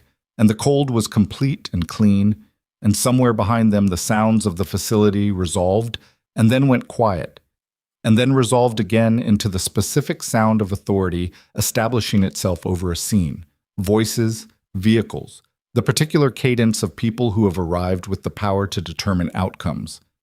The vehicle was where Dart said it would be. A truck. 10 years old. Anonymous. Ridge got Ellie into the passenger seat and sat behind the wheel and did not start the engine for a long moment. He looked at his hands on the steering wheel. They were shaking, slightly, the delayed registration of what the body had been doing for the last 20 minutes while the mind kept it functional. Ellie looked at his hands. She put both of hers over his left one. Small, warm, absolute. He started the truck. They drove north. He didn't have a destination, only a direction. And after 10 minutes, his phone began receiving calls in sequence. Cade, then Marcus, then Dart. And he let them ring because what he needed for the next 10 minutes was the dark road and the heater coming up and the weight of a child's hands over his, and the information could wait that long. Cade's message, when Ridge finally played it. "Voss is in custody. Took a round in the shoulder from federal. He'll live. Alicia is cooperating. The USB is with the federal unit and the chain of custody is documented. Your name is in the clear, brother. Come back." He played it twice. Then he looked at the road ahead and breathed slowly until the shaking in his hands stopped. He turned the truck around and went back. The diner on the main road outside of Pryor was called Eddie's, and it had been open since 1974, and it opened at 5 a.m. And it was 4:58 when Ridge pulled the truck into the parking lot, and the lights inside were already on, the particular amber warmth of a diner preparing itself for the first customers of the day. He sat for a moment looking at those lights. Then he got Ellie out of the truck and they went inside. The chapter arrived in the next 40 minutes, in ones and twos, some on bikes and some in vehicles commandeered from the facility or borrowed from the federal staging area, with the specific negotiating leverage of men who had just materially assisted a federal operation. They came through the diner door in sequence, and the diner expanded to contain them without complaint. Tables pushed together by a waitress named Bev, who assessed the group with the professional equanimity of a woman who has worked a Nevada highway diner for 20 years and has therefore seen configurations of damaged men that would classify most situations as ordinary. Paulie's arm was fractured. He sat with it wrapped in a makeshift splint and drank coffee with his good hand and did not mention it. Dart had a cut above his left eye that had been field-closed with tape and would need proper attention later. Cade sat at the far end of the pushed-together tables and looked at Ridge across the length of them, and the look between them carried everything the conversation hadn't yet had room to finish. The 8 weeks, the withheld information, the particular cost of a mistake made under pressure by a man who was trying to protect something and chose the wrong method. It was not a resolved look, it was an honest one, which is different and in some ways harder. Ridge held it. Then he nodded, once. Cade looked at the table. Not forgiven yet, acknowledged, which was the beginning of the available road. Ellie was sitting between Ridge and Wynne, working through a plate of pancakes with the focused application of someone who has not eaten since morning and is treating the meal as a project. She had maple syrup on her chin. Wynne pointed at it. She wiped it with the back of her hand without looking up. Marcus sat across from Ridge and wrapped both hands around a coffee mug and said, "The federal unit is requesting your cooperation for the formal documentation phase. You'll need to give a statement this week." "I know," Ridge said. "The case is solid. BCH Logistics, the forged documentation, Voss's network across 4 states. The USB had 18 months of Margaret Parker's operational notes, dates, names, transaction records, the secondary cargo Dart tracked from Portland. Marcus looked at his coffee. She built it to stand without her. Anticipated every counterargument, every documentation gap. She knew she wasn't going to be there to testify. Ridge thought about the note in his jacket. You were worth waiting for. He thought about what it costs to build something for a future you're not going to inhabit. What quality of faith that requires. So, not in outcomes, not in certainty, but in the specific human being you've decided to build toward. What about Ellie? He said. Marcus set the mug down. That's the other thing. He looked at the child, who had finished the pancakes and was now watching Bev refill coffee cups with the analytical attention she brought to all systems in operation. The county will be notified. There'll be a process. I know there'll be a process, Ridge said. I'm asking what happens to her. That depends on what you want to happen. He looked at Ellie. She had turned from watching Bev and was now looking at him with the expression she'd had in the storage unit when the door opened. Not relief, not dependence, but the clear-eyed recognition of someone who has assessed a situation and arrived at a conclusion. Grammy said you'd figure it out, Ellie said. Did she? She said you were slow sometimes, Ellie said, with the precise honesty of a child who loved the person she was quoting, but that you got there. Something moved through the table. Several of the brothers were looking at their coffee or their plates with the specific attention people give objects when they don't want to be observed, managing their expressions. Cade, at the far end, had his jaw set in a line that Ridge recognized as the line Cade's jaw made when he was not going to let his face do what it was threatening to do. Ridge looked at Ellie for a long moment. He thought about Dean in Barstow, who had picked up the phone despite 15 years of distance, who had said, "Don't make me explain to my kids why their uncle's in a box," who had nephews and nieces who made Saturday morning sounds in the background of phone calls. He thought about the house in Blackstone Hollow, the porch that needed work, the garden along the south fence that someone had tended with genuine love and that November had begun to reclaim, the cottonwood in the yard, the framed photograph on the counter showing 3 generations of Parker women and 1 empty space in the frame's future that was not yet occupied. He thought about the road, the specific quality of the highway, its speed, the total erasure of everything except the present moment, the forward motion, the way it had always been possible to outrun the weight of what you'd left behind by simply increasing distance. He'd been doing it for 30 years. He was good at it. He knew its rhythms the way you know the rhythms of something that has kept you alive, and you don't easily surrender the thing that has kept you alive, even when you understand that it's been keeping you alive from something rather than toward it. He looked at Ellie Parker, who was 4 years old and had a scraped knee and maple syrup residue on her chin and a dead woman's careful instructions running through her like a current, and who was looking at him with the patience of someone who has been told, by someone she trusted completely, to wait. "Okay," Ridge said. Ellie tilted her head. "Okay what?" "Okay," he said again, which was not an explanation and was also, he felt, sufficient. She appeared to process this. Then she turned back to the table and picked up her orange juice with both hands and drank it, and the matter appeared, from her end, to be settled. Dean drove up from Barstow on Wednesday. He pulled into the parking area of the chapter house in a truck that was practical and slightly too clean for the surroundings, and he got out and stood looking at the building for a moment before he saw Ridge on the steps. The 2 men looked at each other across the parking area with the specific quality of 15 years between them. Not empty, not hostile, but dense with the accumulated weight of all the conversations that hadn't happened, all the milestones that had been reported secondhand, if at all. All the versions of both of them that the other had only seen in fragments.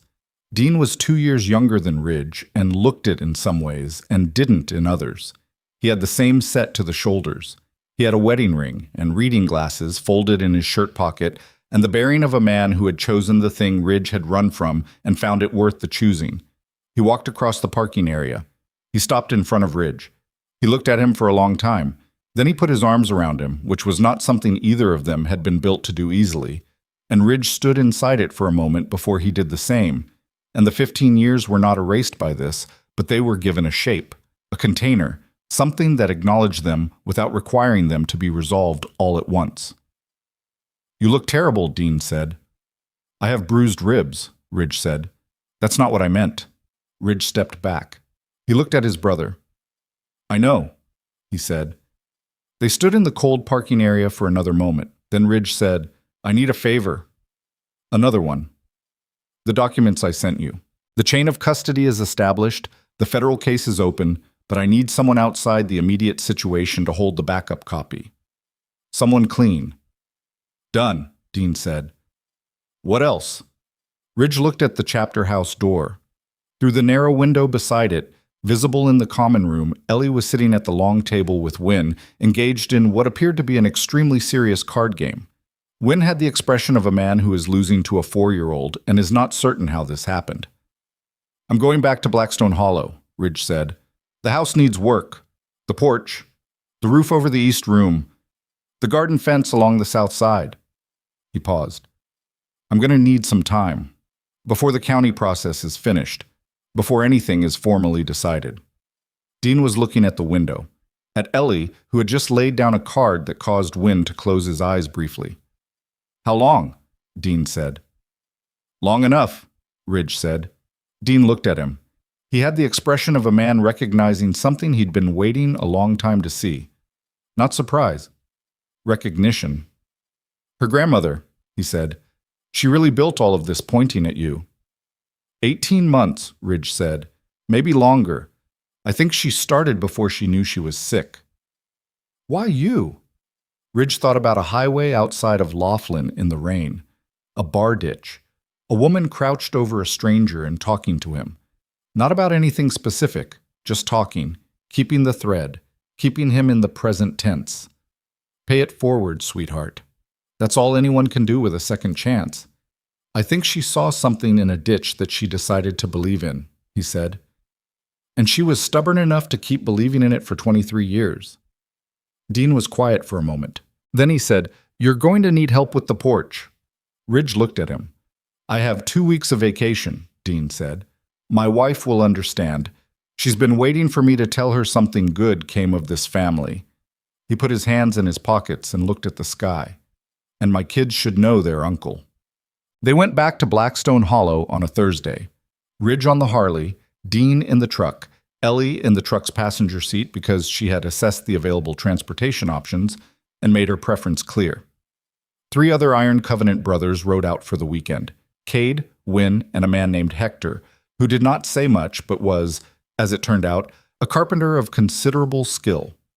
The town received them the way small towns receive unexpected assistance, with a wariness that converted to something else once the work became visible. The mechanic 2 blocks over came out to look. An older man from the trailer settlement on the east edge drove by twice before he stopped and asked if they needed lumber, because he had lumber. Bev from Eddie's Diner, who apparently served the Blackstone Hollow area generally, appeared on Saturday morning with food in quantities that suggested she had not been asked, but had decided. The porch took 2 days. The roof over the east room took 1. The garden fence, which Ellie supervised with the authority of someone who knew exactly how her grandmother had wanted it, took an afternoon and involved a disagreement between Ellie and Hector about post spacing that Ellie won. Cade and Ridge worked the porch together without talking much.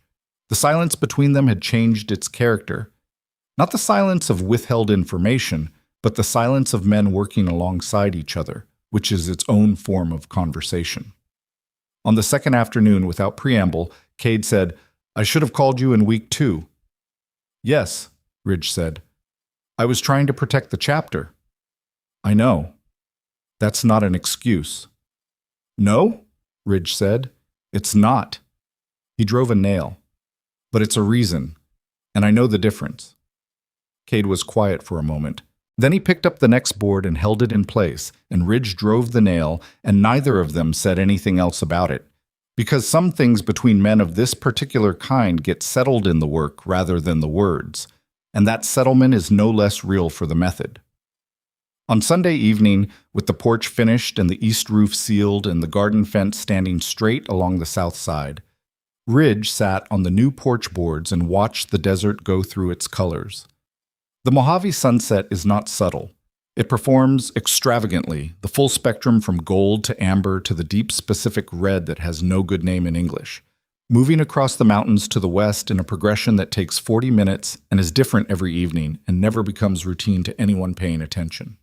Ellie came out and sat beside him. She had been inside with Dean's phone, video calling Dean's children, her cousins, as they were beginning to understand themselves to be. And the conversation had apparently been wide-ranging and satisfying because she came out with the settled quality of someone whose social needs have been met. She looked at the sunset. He looked at the sunset. Grammy watched this every evening, Ellie said. She said the desert was honest. She said it didn't pretend to be something else. Ridge looked at the mountains turning red. He thought about 30 years of highway, about the specific quality of motion as substitute for arrival, about a woman who had stopped in the rain and made a decision about what a man in a ditch was worth and had spent the rest of her life making good on it in ways he'd never seen, would never fully see. She was right, he said. Ellie was quiet for a moment. Then she slipped her hand into his, the way children slip their hands into the hands of people they have decided to trust, without announcement, without ceremony, as simple and complete as a fact. He closed his hand around hers. Behind them, inside the house, he could hear Dean's voice and Hector's and Wynn's and the specific sound of men who have worked together making food in a kitchen that was built for people to be in. He could smell coffee. He could smell the last of something Bev had brought, something with onions and warmth that had been in the oven all afternoon. The last of the sunset moved off the mountains and the sky went the particular dark blue that comes just before stars appear, and in the cottonwood the evening bird called twice and then was still. Ridge, Ellie said. Yeah. Are you going to stay? He looked at the horizon, at the place where the last light was holding on at the edge of the mountains, thin and gold and stubborn, the kind of light that doesn't go easily but goes honestly, all the way to dark rather than fading into something lesser. He thought about the road. He thought about what the road had given him and what the road had cost. He thought about motion as a way of living and stillness as a different kind of courage. He thought about a woman named Margaret Ann Parker who had bet 18 months of her remaining life on the proposition that a man she'd met once, briefly, in a ditch, had something in him worth arriving at. Yeah, he said, I'm going to stay.